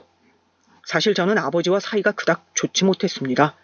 어렸을 적부터 아버지는 권위적이고 가부장적인 분이셨고 장남의 의무들을 강조하며 자신은 회식을 핑계로 술집으로 쏘다니기도 하고 어머니 속을 애태우기도 했으니까요. 제게는 이해할 수 없는, 아니 이해하고 싶지 않은 사람이었습니다. 자식과 아내를 등지고 책임감 없이 밖으로 도는 가장은 가장이 아니라고 생각했으니까요. 그래서인지 아버지와 만나도 어색한 침묵만 흐를 뿐 별 대화를 나누지 못했습니다. 날씨 얘기, 건강 얘기와 같은 아주 가벼운 인사가 전부였어요. 그런데 그날은 아버지께서 갑자기 어머니의 흐느낌을 듣던 중 제 손을 덥석 잡으시며 이런 말씀을 하시는데 충격적이었습니다. 내가 그동안 너희들한테, 특히 너 정남이한텐 참 못할 짓 많이 했다. 그 점 아주 많이 후회하고 있어. 너희들 볼 낯이 없고 부끄럽구나. 아버지 갑자기 왜 젊을 적엔 회사에 충성하겠답시고 아버지다운 모습 한 번 보여준 적도 없고 니들과 시간도 제대로 보내지 못했는데 이렇게 나이 들었다고 쫓겨나고 나니 참 지난 세월이 무상하고 한스럽다. 내가 잘못한 것 같아. 니들한테 부끄럽다 정말. 아빠, 왜 그런 말씀을? 아니에요. 저희는 괜찮아요. 나는 한평생 회사에서 죽도록 충성하며 개미처럼 일만 했다. 작은 회사지만 그렇게 묵묵히 일하면 날 알아줄 거고 언젠간 우리 식구들도 이해해 줄 거라 생각했어. 그런데 결국 돌아오는 결과가 이거라니. 애비가 되어서 자식 등록금 하나 마련해 줄 수 없는 형편으로 추락해 내린 게 내 처지라니 정말 비참하고 미안하구나. 내가 아닌 다른 아버지 아래에서 자랐다면 니들이 훨씬 더 행복할 수 있었을 텐데. 갑작스러운 아버지의 말씀에 모두가 침묵을 지켰습니다. 어머니마저 눈물을 그치고 아버지를 넋놓고 바라보기만 하셨죠. 아버지가 그토록 허심탄회하게 모든 걸 내려놓고 고백하신 적은 처음이었어요. 성격이 다정한 동생이 다급히 아버지를 위로했지만 아버지는 이내 눈물마저 보이시며 초라한 등으로 방에 들어가셨습니다. 오래도록 잊혀지지 않을 그 뒷모습이 집으로 가는 내내 계속 머릿속을 맴돌더라고요. 그 뒤로 저와 아버지의 사이는 전보다 조금 돈독해졌습니다. 한없이 멀게만 느껴졌던 아버지가 그런 나약한 모습을 보이고 난 후론 어쩐지 가깝게 느껴지더군요. 어쩌면 아버지에게도 자식들에게 말 못할 사정이 있었겠구나. 내가 핑계라고 생각했던 것들이 사실은 아닐 수 있었겠구나 하는 생각이 들었어요. 아버지가 늦게 들어오는 밤이면 괜스레 원망스레 쳐다보았던 현관문도 더 이상 상처로 자리하지 않게 되었습니다. 그래서인지 제가 먼저 아버지에게 낯간지럽지만 안부 전화를 하는 일도 잦아졌고 건강도 나서서 챙겨드리기도 했습니다. 바쁠 텐데 못하러 매일 이렇게 전화를 해. 난 괜찮다. 신경 쓰지 말고 너 일해라. 몸 건강 꼭 챙기고 알았지? 그리고 네 엄마가 너 먹이라고 한약 지어놨다 하니 언제 시간 될 때 그거 챙겨가라. 무뚝뚝하게 전화를 받으시면서도 늘 저를 걱정하고 염려하는 마음이 듬뿍 느껴졌습니다. 전화통화가 끝나고 자연스레 미소가 지어진 걸 보면 어쩌면 저 역시 아버지와 이토록 화해하고 싶었던 건지도 모른다는 생각이 들더군요. 그리고 저는 더 열심히 일에 박차를 가해 몇 년간 돈을 모아 어머니 아버지가 사실 수 있는 집까지 마련해드렸습니다. 사실 이것이 가능했던 건 동생들이 알아서 장학금으로 학비를 책임졌기 때문이죠. 그렇게 가족 모두가 열심히 힘을 합쳤기에 조그마한 아파트 한 채를 해드릴 수 있었죠. 그런데 아버진 명의를 제 것으로 하기를 바라셨어요. 네? 그게 무슨 말씀이에요? 이건 엄연히 어머니 아버지 집이에요. 아니다. 우리가 무슨 염치가 있어 명의까지 받겠니? 나중에 어차피 죽으면 너한테 갈 것이니 너 걸로 하자꾸나. 그때는 아버지 의견이 상당히 강했기에 일단은 제 명의로 하긴 했지만 찝찝함이 남아 있었어요. 그럼에도 언젠가 지금처럼 더 열심히 일해 원하시는 가게도 차려드리고 더 효도할 생각이 있었기에 넘겼습니다. 하지만 저는 안타깝게도 그 후로부터는 상당히 경제적으로 쪼들리게 되었는데 바로 아내 때문이었습니다. 아내는 상당히 콧대가 높은 여자였습니다. 소위 흙수저인 저와는 달리 금수저에 가까운 집안에서 태어나 유학도 다녀오고 미대를 졸업한 우아하고 기품이 넘치는 겉모습을 지니고 있었습니다. 거기에 반했던 저는 아내를 죽자 살자 쫓아다녔고요. 아내가 당시 외국에서 미대를 졸업하고 한국에 잠깐 귀국해 있던 상황이었는데 우연히 친구와의 술자리에서 친구의 지인으로 마주친 아내를 본 순간 그만 사랑에 빠져 그날부터 꽃이며 선물이며 온갖 애정 공세에 들어갔습니다. 근데 아내에겐 이미 그런 애정 공세가 익숙했던 건지 절 거들떠보지도 않더라고요. 회계사라고요? 직업은 괜찮으시네요. 근데 저는 이미 외국으로 다시 들어가기로 예정된 터라 정남 씨와는 인연이 되지 못할 것 같아요. 그리고 사실 결혼은 집안에서 정해주는 인연과 해야 해서요. 전 결혼이 비즈니스라고 생각하거든요. 제가 뭐 어떻게 도움이 될진 모르겠지만 지영 씨 집안이 보탬이 될 수 있도록 열심히 노력하겠습니다. 지영 씨 아버님 회사를 위해 할 수 있는 일이 있을 거예요. 한 번만 다시 생각해 봐 주실 수 없겠어요? 회계사 자격증 가진 사람은 이미 저희 회사에도 많아요. 죄송해요, 그럼. 아내의 말은 냉담했고 순간 거기에 한풀 꺾여 할 말을 잃어버리기도 했답니다. 하지만 10번 찍어 안 넘어가는 나무 없다는 말 있잖아요. 저는 그 말만 믿고 뚝심 있게 열렬한 애정을 보여줬어요. 그랬더니 어느 날 기회가 찾아오더군요. 아내가 제게 차 한 잔을 하자고 했고 저는 열일 제쳐두고 커피숍으로 달려가 최대한 좋은 모습만 보여주려 애썼습니다. 그리고 어쩌다 이어진 연애에선 거의 아내를 여왕처럼 받들어 모셨어요. 아내가 갖고 싶은 명품이 있다 하면 월급을 모아 사주고 성과급을 받기 위해 미친 듯이 코피 쏟아가며 일하고 어떻게든 아내의 기준을 충족시켜주기 위해 아끼지 않고 돈을 뿌려댔습니다. 이는 결혼을 해서도 마찬가지였는데요. 사실 아내와 만나기 위해선 제 자신도 바꿔야 했습니다. 여보, 당신 나랑 어렵게 결혼한 거 알지? 우리 부모님이 이미 점찍어둔 사위 제치고 내 의견 맞춰주신 거. 그럼 알지. 근데 왜? 그럼 당신도 수준에 맞게 하고 다녀야지. 이제 당신 우리 집안 사람이잖아. 이런 싸구려 옷 입고 다니면 옆에 서 있는 내가 뭐가 되겠어? 이젠 남들 시선도 신경 좀 쓰자. 어?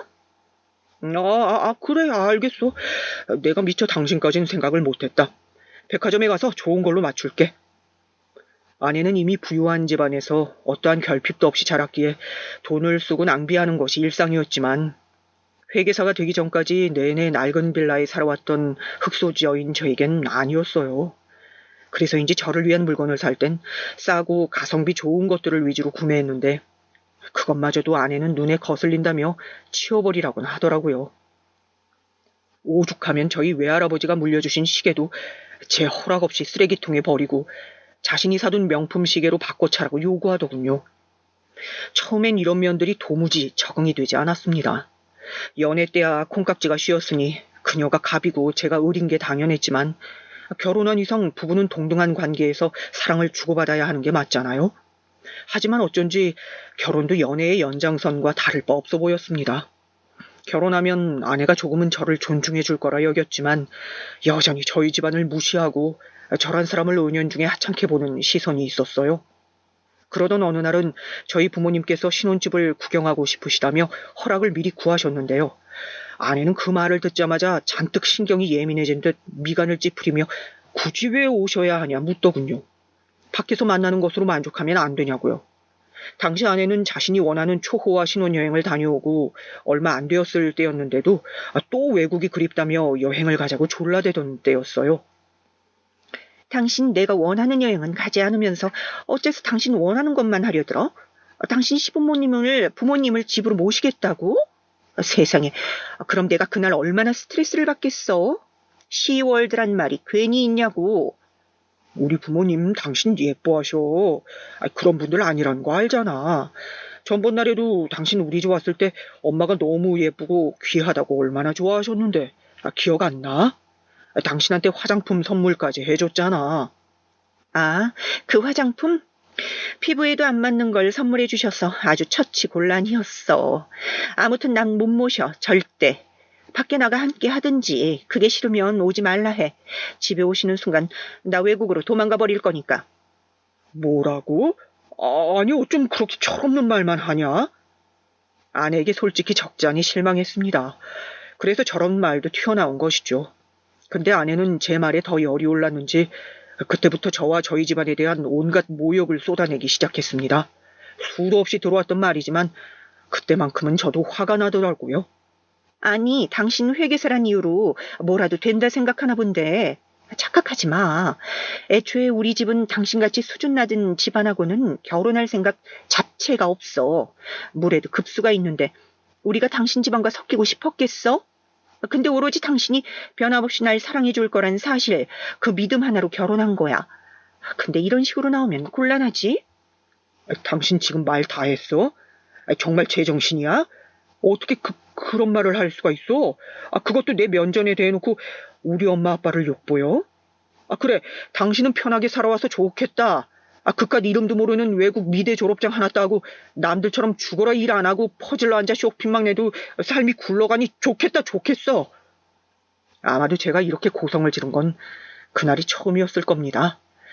지금까진 아내가 수준 운운하며 비웃어도 아기는 없겠거니 하고 흘려 넘겼으니까요. 아내도 처음 내지른 제 고성에 놀랐는지 주춤하더라고요. 그러더니 쌩하니 자기 친정으로 가버렸습니다.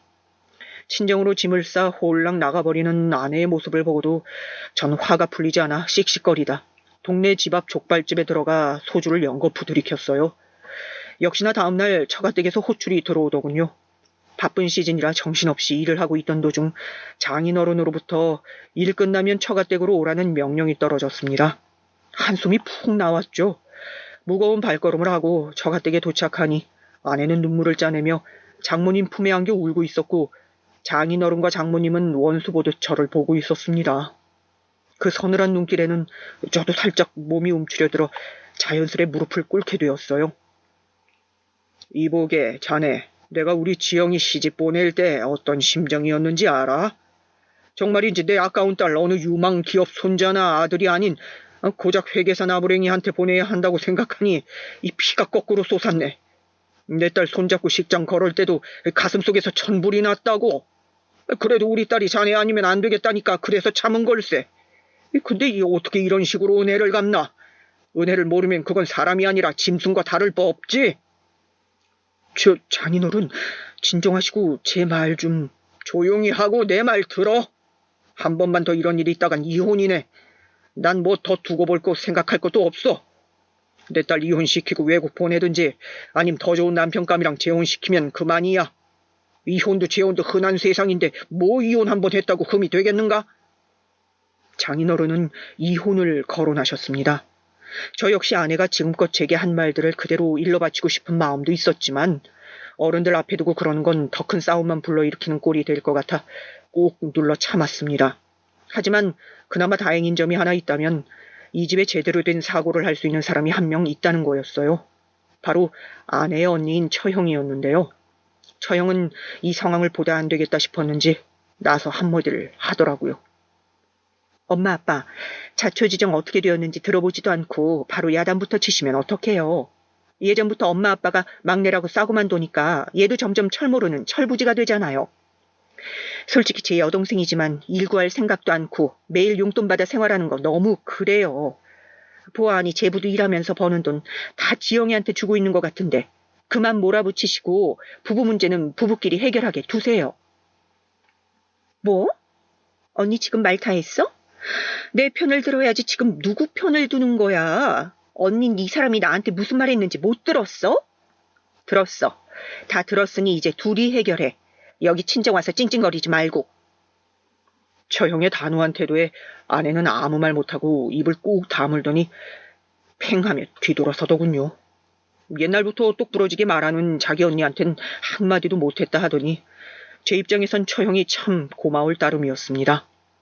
아무쪼록 결국 제가 사과를 하는 걸로 마무리되어 아내를 집으로 데려올 수는 있었는데요. 그 후 냉전은 계속되었습니다. 아내는 아내대로 아침에 샐러드를 먹고 나가 백화점을 돌아다니거나 하루 종일 친구들과 놀러 다녔고 저는 저대로 일부러 야근을 자처해 밤늦게 집에 들어오곤 했어요. 그런데 그러던 중 저희 부모님께서 먼저 연락이 오셨습니다. 저에게도 아내에게도 아무런 연락이 오지 않자 혹시나 무슨 일이 있나 하여 걱정하시는 말투였습니다. 어머니 그게 죄송해요. 제가 연락드린다는 걸 깜빡했네요. 요즘 회사 일이 정신이 없어서. 어머니 혹시 밖에서 한 끼 해도 괜찮죠? 신혼집에 가구들이 아직 정리가 안 되어 있고 해서. 그랬구나. 그럼 괜찮지. 우리야 언제든 너네 의견 맞출 수 있으니 날짜만 미리 정해서 알려다오. 우린 신경 쓰지 말고. 네, 죄송해요. 아니야, 그런 말 마라. 괜히 축 처져 있지 말고 우린 괜찮으니까. 알았지? 밥 잘 챙겨 먹고 차 조심해라. 나 바쁠 테니 그럼 먼저 끊는다.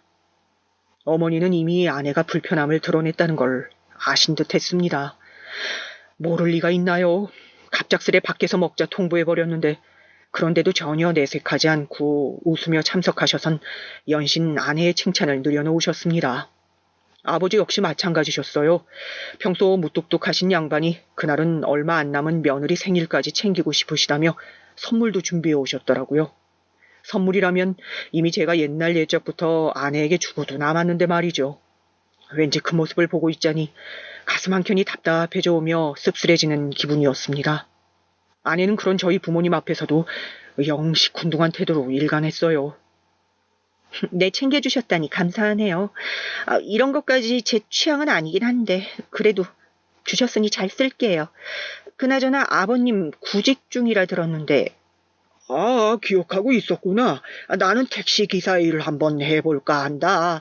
나이도 많고 하여 어디 회사에 들어가긴 좀 그렇고. 아직 젊으니 뭐라도 해볼 수 있지 않겠니? 택시기사요? 근데 택시기사 돈 안 되지 않나요? 월 200도 못 번다고 하던데 생활이 되시겠어요? 저희는 용돈 드릴 형편이 안 돼서요. 혹여나 서로 불편한 일이 생길까 봐 걱정스럽네요. 내가 너희들한테 왜 받을 생각을 하겠니? 안 받으려고 일하는 거야. 그리고 월 100이든 200이든 번다는 게 중요하지. 안 그러냐, 아가? 글쎄요. 전 그 돈으로는 평생 생활을 해본 적이 없어서 잘 모르겠는데 아버님이 만족을 느끼신다면 그걸로 됐죠, 뭐. 어쨌든 건강 조심하시며 일하세요. 그래, 고맙구나. 택시기사 사람 말에 아내의 표정이 삽시간에 어두워지더군요. 게다가 거침없이 속마음을 내뱉는 태도엔 기가 막힐 노릇이었죠. 제가 한마디 하려던 찰나 제 쌍둥이 여동생이 먼저 발끈하고 말았어요. 여동생은 원래도 자기 새언니를 마음에 안 들어 했지만 더더욱이나 이번 기회에 단단히 열이 붙은 모양이었습니다. 저기요, 새언니. 너무하신 거 아니에요? 저희 아빠한테 하시는 말씀이 너무하잖아요. 아니, 언니에겐 엄연히 어른이고 시아버지인데 어떻게 돈이 되니 안 되니 그런 말부터 할 수 있어요? 막말로 저희 오빠가 그렇게 말하면 기분 좋겠어요? 어머, 아가씨, 전 그런 뜻이 아니었는데. 갑자기 왜 발끈하세요? 저야말로 황당하고 웃기네요. 전 있는 사실 그대로를 말씀드린 것뿐이에요. 택시기사가 그럼 월 1,000버는 직업은 아니잖아요. 그만해라. 왜 이 좋은 날 나 때문에 이런 시비가 붙니? 내가 다 민망스럽다. 분위기 좋은 날 말이야. 이쯤에서 멈춰. 정남아, 먼저 가라. 정은이는 내가 달랠 테니. 싫어요, 아빠. 내가 잘못한 게 뭐 있다고 그만해요. 새언니야말로 우리 오빠 그만 힘들게 하고 저희 엄마 아빠한테도 예의 갖추세요. 명절날 늦게 와서는 일손 안 돕는다는 건 그렇다 치고 적어도 무리하게 굴진 말라고요. 그날의 분위기는 가뜩이나 냉전 사이였던 부부 사이를 최악으로 치닫게 만들었습니다. 저 역시 아내의 태도에 화가 났고 거기에 여동생이 기름을 붓는 바람에 아내는 단단히 화가 나버렸죠. 얼마나 자기를 만만하게 봤으면 그런 말을 감히 할 수 있냐며 제 앞에서 여동생 욕을 쏟아내는데 말문이 막힐 지경이었습니다. 제가 사랑했던 여자의 모습이 맞나? 분명 이런 여자는 아니었는데 나에게 콩깍지가 씌었던 건가? 별의별 생각이 들며 처음으로 이혼이란 글자가 머릿속을 빠르게 스쳐 지나갔습니다. 하지만 아랫집에서 올라올 정도로 크게 싸운 후였음에도 아내는 이상하게 전처럼 친정으로 가진 않더라고요. 그저 씩씩거리며 늘 화난 표정으로 저를 노려볼 뿐이었죠. 그러던 우리 사이가 조금 회복된 건 바로 아내에게서 들려온 소식 때문이었답니다. 바로 임신 소식이었는데요. 저와 아내의 사이가 나빠지기 전 나눴던 사랑의 결실이 아기로 찾아왔더군요. 아기는 이미 2개월을 넘어가 있었고 아내는 그간 대수롭지 않게 여기고 있다 정기적으로 받는 산부인과 검진에서 알게 되었다 하더군요. 결혼을 하면 당연스레 아빠가 되는 상상을 하긴 했지만 실제가 되니 그 느낌은 또 달랐습니다. 이젠 정말 제가 그야말로 가장이 된 것 같았고 어떤 아빠가 되어줘야 할지 원하는 부본상을 그리게 되더군요. 아내의 임신 기간 동안 저는 수없이 많은 육아 서적을 보았어요. 아내보다도 오히려 제가 더 열성적이었죠. 여자들에겐 흔히 모성애라는 것이 있다 하잖아요. 아주 강력하고 끈질긴 힘이요. 그런데 제겐 그 못지않은 부성애가 벌써부터 자리하고 있는 것 같았습니다. 아내가 아이를 가졌다는 소식에 다시 아내를 여왕처럼 받들기 시작했고 무거운 짐 하나 옮기지 못하게 하며 또 옛날의 하인 같은 태도로 되돌아갔어요. 아내도 임신을 하고 초기엔 입덧이 심해 많이 힘들어하긴 했습니다. 고기 냄새만 맡아도 역겹다느니 하며 화장실 변기로 뛰쳐나가기 일쑤였고 물만 넘기며 초죽음이 되어 있는데 보고 있자니 안쓰럽더라고요. 여자들은 아기를 낳기 위해 저런 고생을 1년 가까이 감수해야 하는데 반면 남자는 옆에서 그런 여자를 보필만 하면 되니까요. 어쨌건 당시 제 역할은 아내를 최대한으로 보필하며 안정감을 느낄 수 있게 해주는 것이라 생각했기에 태교 여행이며 음악이며 여러 가지로 알아보며 기쁘게 해주려 노력했답니다. 저희 부모님조차 건강한 아이를 순산하시길 바란다며 꽤 돈을 쓰셨어요. 그런데 그렇게 기대와 설레임에 들뜬 나날을 보내고 있을 적 불운이 덮치고 말았습니다. 바로 아버지가 쓰러지신 것이었습니다. 우리 손주 태어나면 내가 하루 종일 업고 놀아줄 거다. 딸이든 아들이든 상관없으니 건강하게만 태어났으면 좋겠구나. 그러니까요, 아버지, 걱정 마세요. 산부인과 선생님이 아들이라 하셨는데 무리 없이 잘 자라고 있대요. 그래, 아들이라냐? 아이고, 우리 며느리 빼닮았으면 잘생겼을 테고 너 닮았으면 강단이 굿뚝심이 있겠네. 아버지는 아내가 임신하고선 저와 같이 태어날 아이를 기대하고 계셨어요. 툭하면 전화로 저에게 아내의 안부를 물어보고 체크할 정도로요. 자신에게 심한 말을 했던 며느리라면 미울 법도 한데 전혀 그런 내색 없이 오직 아내의 상태만 신경 써주시는 아버지를 보니 마음이 숙연해졌습니다. 그런데 그러던 어느 날 어머님의 말씀에 따르면 평소 같이 산책을 나가시던 중 그만 의식을 잃고 쓰러지시고 주변 사람들에 의해 병원에 옮겨졌다고 하더군요. 아버지 나이도 나이인지라 걱정이 컸는데 역시나 여러 가지 검진을 받아본 결과 아버지는 대장암 3기셨습니다. 이미 암이 진행된 상태셨습니다. 평소 자주 어지러움을 느끼시고 복통에 설사까지 자주 하신다고 듣긴 했는데 별거 아니라고 넘겼던 것이 암이었다니. 저희 가족은 아버지가 암이란 사실에 충격을 금할 길이 없었습니다. 아이고, 내 탓이다. 내가 좀 더 잘 봤어야 하는데 네 아버지 혈변이 있다고 했을 때 어떻게든 병원에 데려갔어야 했는데 아이고, 이를 어쩌면 좋으냐. 내가 치질이라 그랬잖아. 나도 치질인 줄 알았지 뭐야. 괜찮아. 3기 생존율도 요즘은 높다고 하잖아. 아직 나이도 많지 않고. 얘들아, 네 아빠 아직 팔팔하다. 그러니 다들 인상 펴. 구기고 있지 마로. 나 얼른 저승 가야 될 것 같잖냐. 어머니가 행여나 이렇게 자책이라도 하시면 아버지는 얼른 분위기를 바꾸려고 유머를 던지곤 하셨습니다. 하지만 쌍둥이 동생들이나 저나 어두운 표정을 숨길 수 없어 그저 먹먹한 눈으로 아버지를 바라볼 뿐이었죠. 특히 여동생은 뒤에서 많이도 울었습니다. 지금은 떨어져 살지만 몇 년간 같이 살았음에도 불구하고 아버지의 건강을 챙기지 못한 것이 너무 후회된다고요. 오빠, 다 나 때문이야. 내가 우리 아빠를 챙겼어야 했는데. 그때는 저 역시 가슴이 갑갑했습니다. 그런데 여기서 아내의 반응은 정말이지 놀랍더라고요. 제가 어렵게 아버지 이야기를 꺼냈더니 아내는 그래? 근데 3기면 아직 뭐 전이 되거나 한 건 아닌 거지? 원래 아버님 나이 때면 한 번씩 병 생기는 거야. 하며 아무렇지 않게 넘기더군요. 위로인지 비꼬는 건지 모를 정도로 기분이 무척 나쁜 말이었습니다. 물론 너무 심각하게 받아들이지 말란 의미에서 이런 말을 했을 수도 있겠으나 아내의 표정은 마치 남의 집 할아버지가 그런 일을 당했다는 걸 들은 표정이었거든요.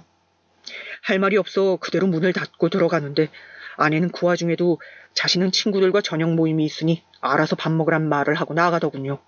어딘지는 모르겠지만 짙은 향수를 뿌린 채로 말입니다.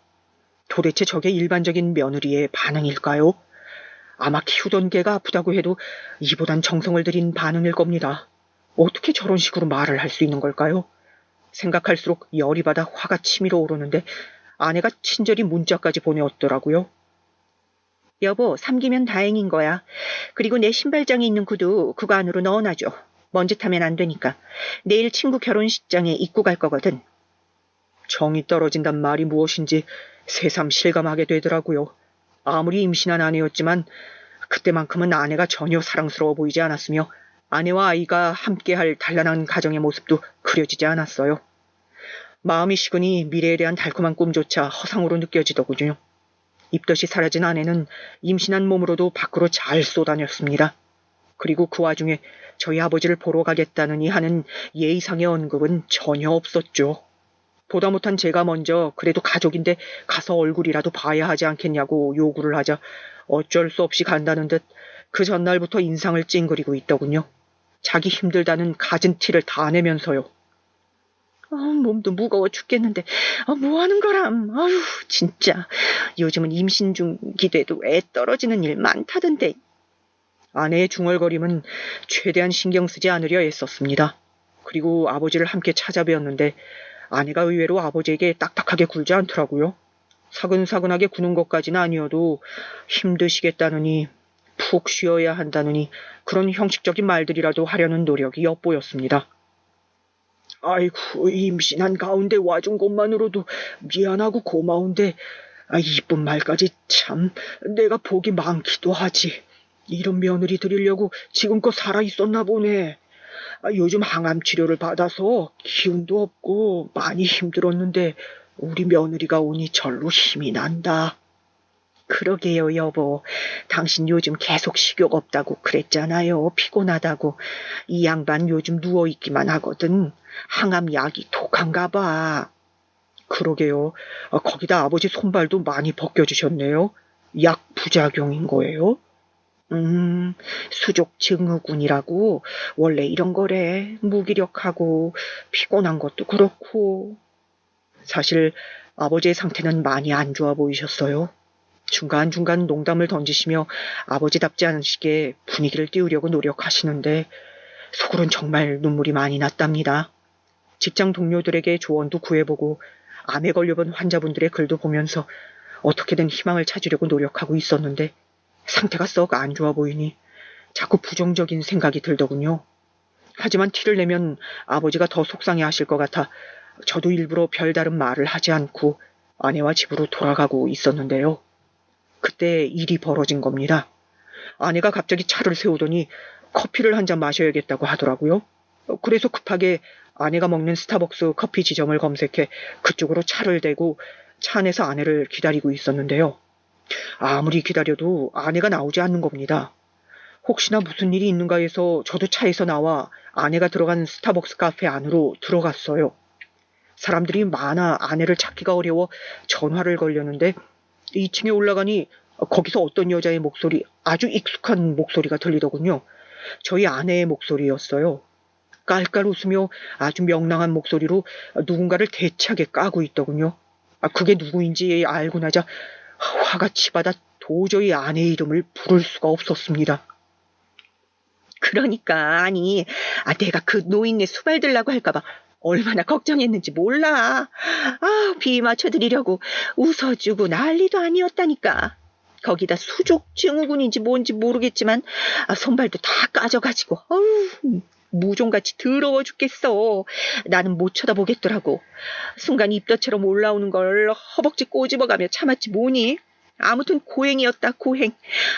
이런 고행도 없을 텐데. 남편도 내가 한번 가줬으니 다음번엔 같이 또 가자 안 하겠지? 전 그 순간 손이 부르르 떨렸고 아내와 눈이 마주치는 순간 참을 수가 없어 물잔을 들어 아내의 머리 위로 쏟아 부어버렸어요. 이미 이성은 마비된 지 오래였습니다. 임산부고 뭐고 간에 이 여자와 숨을 섞고 살 수 없겠다는 생각이 들더군요. 내 아이를 품고 있는 여자란 생각이 당시엔 도통 들지가 않았어요. 오로지 악마든 악귀든 쉬인 여자 한 명이 제 멋대로 짓거리는 것 같이 느껴졌답니다. 당신! 난 너랑 못 살겠다. 우리 이혼해야겠다. 뭐? 지금 임신한 나랑 이혼을 하겠다고? 저는 고개를 끄덕이고 얼른 재산 배분하고 갈라서자 선언했어요. 회계사였으니 숫자 계산은 제가 더 강했을 거잖아요. 대강 아내와 갈라서면 아내 쪽이 얼마, 제 쪽이 얼마 가져갈지 계산이 되더라고요. 솔직히 말해 아이는 제가 데리고 오고 싶었지만 아내 쪽이 좋은 변호사를 쓸 테니 그러기는 어려울 것 같았습니다. 어찌됐든 이혼을 마음먹고 준비를 하고 있을 때였는데요. 이런 저의 결심을 말린 건 저희 어머니셨습니다. 제가 아내와 이혼하겠다고 하자 어떻게 네 새끼를 품은 여자와 이혼이냐며 그건 아니라고 말리시더군요. 한 번만 참아줘라. 한 번만. 일단 애라도 낳고 그 후에 천천히 생각해봐. 부부는 맞춰가는 거야. 처음부터 맞는 부부가 어딨겠니? 엄마도 안다. 며느리 성격 만만치 않은 거. 내 귀한 아들 고생하고 있을까봐 엄마도 네가 안쓰러워. 근데 어떡하겠니? 애를 뵌 걸. 그래도 생명은 소중한데 우리 아들이 한 번만 참고 넘어가봐. 안 되겠니? 어머니의 말을 들으니 마음이 차분해졌습니다. 이 여자의 악독한 말에 다쳐 상처를 입은 것도 잠시 아이라는 생명을 생각하니 다시금 마음을 다잡게 되더라고요.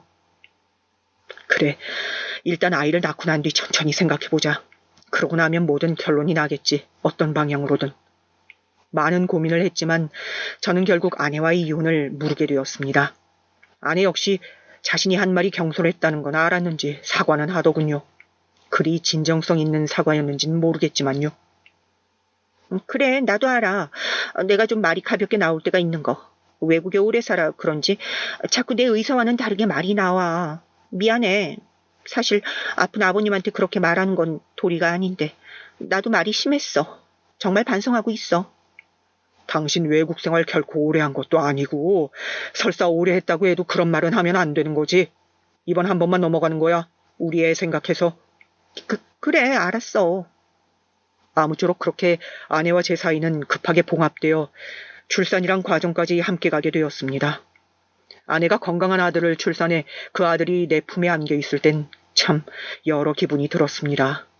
갓세상에 태어난 생명이 너무나 신비롭고 또 놀랍기도 하고 한편으론 잘 키워낼 수 있을지 두렵기도 했습니다.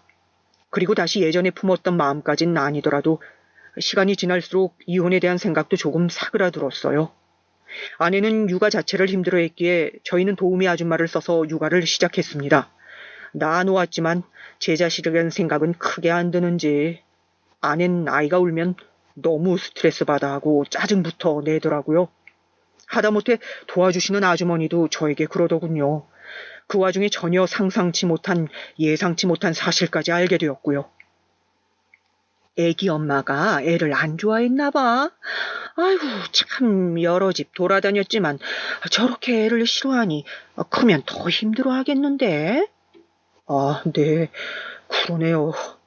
도와주셔서 감사해요. 많이 의지가 되네요. 아니야, 애가 순해서 난 하나도 안 힘들어.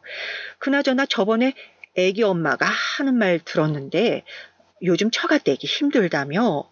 신랑이 고생이 크겠어. 애도 갓 태어났는데. 네? 아내가 어쩐지 요즘 쇼핑도 자제하고 밖으로 나가는 것도 없는 것이 조금은 이상하다 생각했는데 아이 때문인 줄 알았더니 그게 아니라 더 큰 이유가 있었던 거죠. 게다가 한 번도 따로 용돈을 요구하신 적 없는 장모님이 제게 전화해 용돈 좀 붙여달란 부탁을 했던 적도 있었습니다. 저는 바로 아내에게 추궁해 어떻게 된 일이냐 물었고 아내는 듣자마자 갑자기 울음을 터뜨리며 하나씩 말하기 시작하더군요. 우리 아빠가 투자를 잘못했나 봐. 나도 우리 집이 그렇게 한순간에 기울어질진 몰랐는데 지금 사실 말도 아니야. 엄마는 생활비 없다고 나한테 붙여달라고 하고 아빠는 나랑 말도 안 해. 이런 적 처음이야. 정말 당신한텐 쪽팔려서 말 못했어. 아니 그렇다고 이걸 지금 알게 해? 우리 집 망했다면 당신이 비웃을 거 아니야. 난 몰라. 아무튼 애도 돌봐야 하고 집안 사정은 그지 같고. 어떡해. 이제 명품도 못 사 입을 거 아니야. 있는 것도 팔아야 할 지경인데.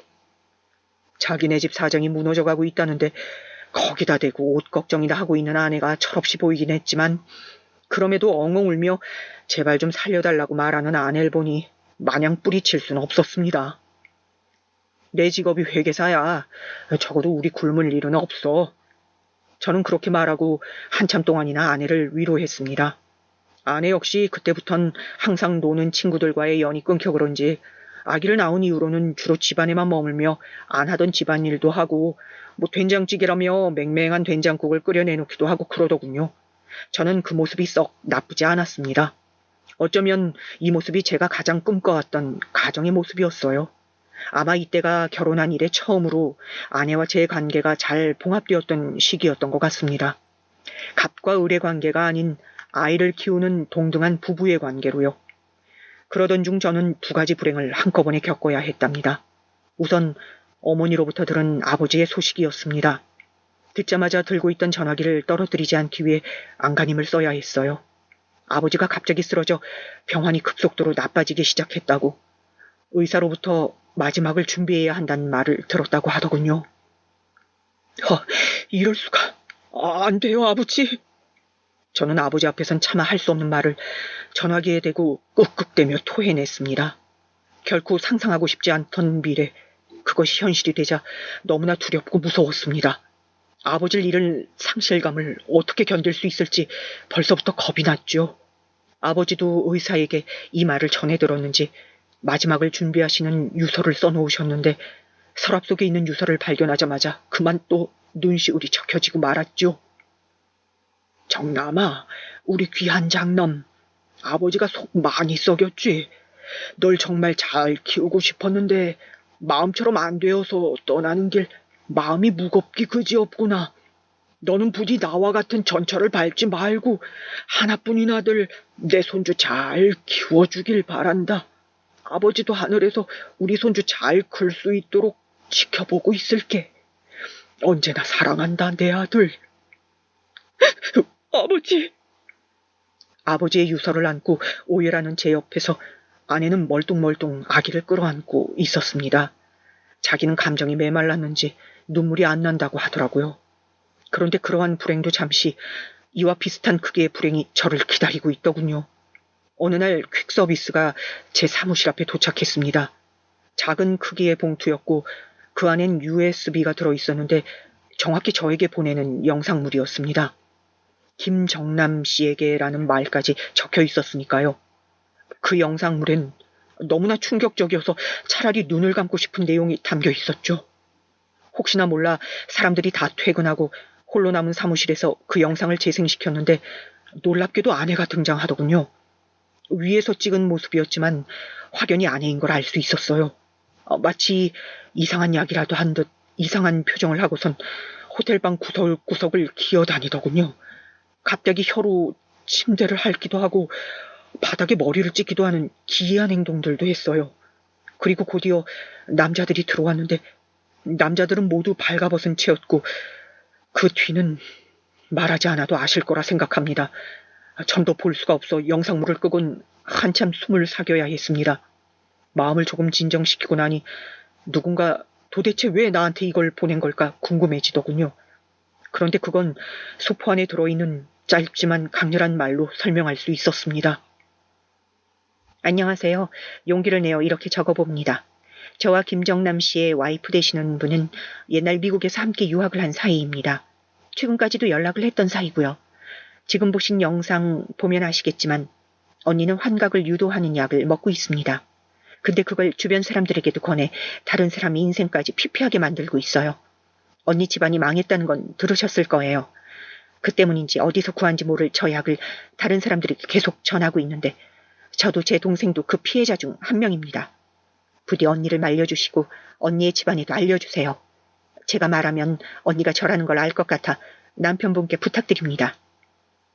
이제야 모든 것이 퍼즐 맞춰지듯 끼워 맞춰지긴 했지만 현실을 받아들이기엔 너무나 충격적이어서 한참 숨을 골라야 했습니다. 그런데 아마도 그날은 제게 온 불행이 모아드는 날이었나 봅니다. 그날 밤 또다시 불가사의한 일이 터지고 말았습니다. 운전을 하면 사고가 날까봐 택시를 타고 집으로 가던 중 갑자기 여동생에게서 전화가 왔는데 단단히 화가 난 목소리였어요. 오빠, 아빠 집이 왜 부동산에 올라와 있는 거야? 아빠가 돌아가시지도 않았는데 도대체 이게 무슨 짓이냐고. 그게 무슨 소리야? 지금 내가 매물을 보다 너무 화가 나서 말이 안 나와. 오빠 설마 아빠가 죽기라도 바란 거야? 아니면 어쩜 이럴 수가 있어? 당시 부동산을 차려 일을 하고 있던 여동생이 매물을 보다 놀라 전화한 것이었어요. 부모님 집은 제 명의로 되어 있었기 때문에 동생은 제가 부동산에 집을 올려놓았다고 생각하고 있었습니다. 그런데 전 그런 일을 한 적이 없었죠. 순간 이걸 행했을 한 사람이 머릿속에 스쳐 지나갔어요. 전 일단 조용히 전화를 끊으러 한 뒤 아내가 있는 집을 향해 뛰어들어갔습니다. 당신이 우리 아버지 집 올렸어? 응, 여보, 내가 올렸어. 어차피 당신 명의 집이잖아. 지금이 집 팔기 딱 좋은 시기라 그래. 지금 팔아야 비싸게 팔 수 있거든. 내가 부동산 쪽으로는 정보가 빠삭하잖아. 몰랐는데 당신 부모님 사는 집이 꽤나 비싸더라고. 지하철 생기면서 많이 올라갔나 봐. 어쨌든 이 기회 꼭 잡아야 해. 우리 아버지 안 돌아가셨어. 살아계신 아버지 집이라고. 어? 어차피 돌아가실 거잖아. 그럼 어머니도 아가씨네 집에서 사신다고 했고, 뭐가 문제야? 뭐가 문제인지 진짜 모르겠어? 정말 모르겠어? 아니, 당신 사람이 맞긴 해? 우리 아버지가 당신한테 얼마나 잘했는데 당신 어떻게 그럴 수가 있어? 정말 돌아버리는 게 뭔지 그때야말로 그 말의 정의를 알 수 있었습니다. 딱 이 상황을 놓고 한 말이더라고요. 저는 약을 복용하는 미친 정신병 환자인 동시에 제 시부모님마저 얼른 죽길 바라는 사이코패스 같은 여자와 살고 있었던 것이었어요. 제가 얼마나 아내에겐 그간 맞추고 살았는지 앞에서 구구절절 나열했기에 여러분도 아실 겁니다. 그러니 더 미칠 노릇이었어요. 어떻게 사람의 탈을 쓰고 그럴 수 있던 걸까요? 저는 곧바로 주머니에 있는 핸드폰을 꺼내 옮겨놓은 그 영상을 틀어버렸습니다. 자, 봐. 이 여자가 누군진 잘 알겠지. 바로 너니까. 당신 약 문제 이번이 처음은 아니지. 보니까 다른 사람들에게도 권했다고 하던데 그거 명백한 범죄야. 내가 너 이 정도로 쓰레기인 줄 알았으면 애초에 결혼 같은 걸 안 했을 텐데. 참 숨이 안 쉬어진다. 일단 니네 부모님한테 다 밝힐 거야. 여보, 잠시만. 안 돼, 안 돼. 우리 부모님 아시면 뒤로 넘어가 쓰러질지도 모른다고, 정말이야. 나 유학 시절에도 그것 때문에 문제 겪어서 한국으로 온 거야. 부모님이 어떻게든 약 끊게 하신다고. 근데 또 그런 거 알면 날 딸로 여기지 않으실 거야. 날 버릴 거라고. 우리 아버진 죽길 바라면서 아니 죽을 거라 점 찍어놓고 네 앞에 쓰러진 건 겁나? 미안한데 난 이제 장모님이고 장인어른이고 지긋지긋하다. 그냥 끝내자 다. 여보, 제발. 무릎 꿇고 빌게. 제발로 우리 아기를 봐서라도. 저는 무릎 꿇고 살려달라 애원하는 아내를 뒤로하고 바로 장모님 집부터 찾았습니다. 마침 처형도 와 있었기에 당당히 그 영상을 틀어드렸죠. 역시나 두 분의 안색 모두 새파랗게 질려가더니 어찌할 바를 모르고 달달 떨더군요. 장모님은 머리를 짚으시더니 당장이라도 쓰러질 기세였어요. 아니, 애 아빠 사업 망한 것도 지금 한스러울 판에 이게 무슨 일이야. 보신 영상 그대로입니다. 약을 복용하고 있더라고요. 도저히 묵인할 수가 없어 들고 왔네요. 아유, 나는 그런 줄도 모르고 세상에. 아직도 얘가 이러고 다녔던 거야? 김서방, 제발 아니라고 말해주게. 알고 보니 아내의 약 문제는 제 생각보다 더 심각했고 장모님과 장인어른은 당장에 아내를 불러들여 한바탕 난리를 치셨습니다. 집안도 기울어진 판에 부모님의 사랑스러운 딸이라는 위치까지 잃게 되었으니 이제 아내 주변엔 아무도 남아있지 않게 되겠죠. 새삼 USB를 넘긴 그 여자에게 고맙다는 생각마저 들더군요. 제가 원하던 복수를 너무나 속 시원히 할 수 있게 해준 장본인이나 다름없으니까요. 작은 사례라도 하고 싶었지만 얼굴을 드러내고 싶어 하지 않으셨기에 그저 조용히 넘겼습니다. 그리고는 더 이상 아내에 대한 일은 제가 신경 쓸 사항이 아니라 생각했기에 이혼 서류만 작성한 뒤 아내에게 넘기곤 아버지에게로 갔습니다. 가장 다행스러운 점은 아버지가 떠나는 마지막 순간까지 함께 있을 시간이 있었다는 겁니다. 비록 아내의 충격적인 만행에 정신이 흔들리긴 했지만 나중엔 어차피 이렇게 될 인연이었구나 하는 생각이 들며 마음이 정리가 되더군요. 아내와의 이혼은 비교적 순조롭게 마무리되었고 양육권도 저에게로 넘어오게 되었습니다. 그래서 지금은 아들 녀석을 키우는 싱글 대지로서 하루하루 최선을 다하고 있습니다. 아이에게 엄마가 없다는 점이 마음에 걸리긴 하지만 제 선택 잘한 것이겠죠? 지금껏 많이 고달프고 힘들었던 저에게 응원의 메시지 남겨주신다면 정말 감사하겠습니다. 들어주셔서 감사합니다.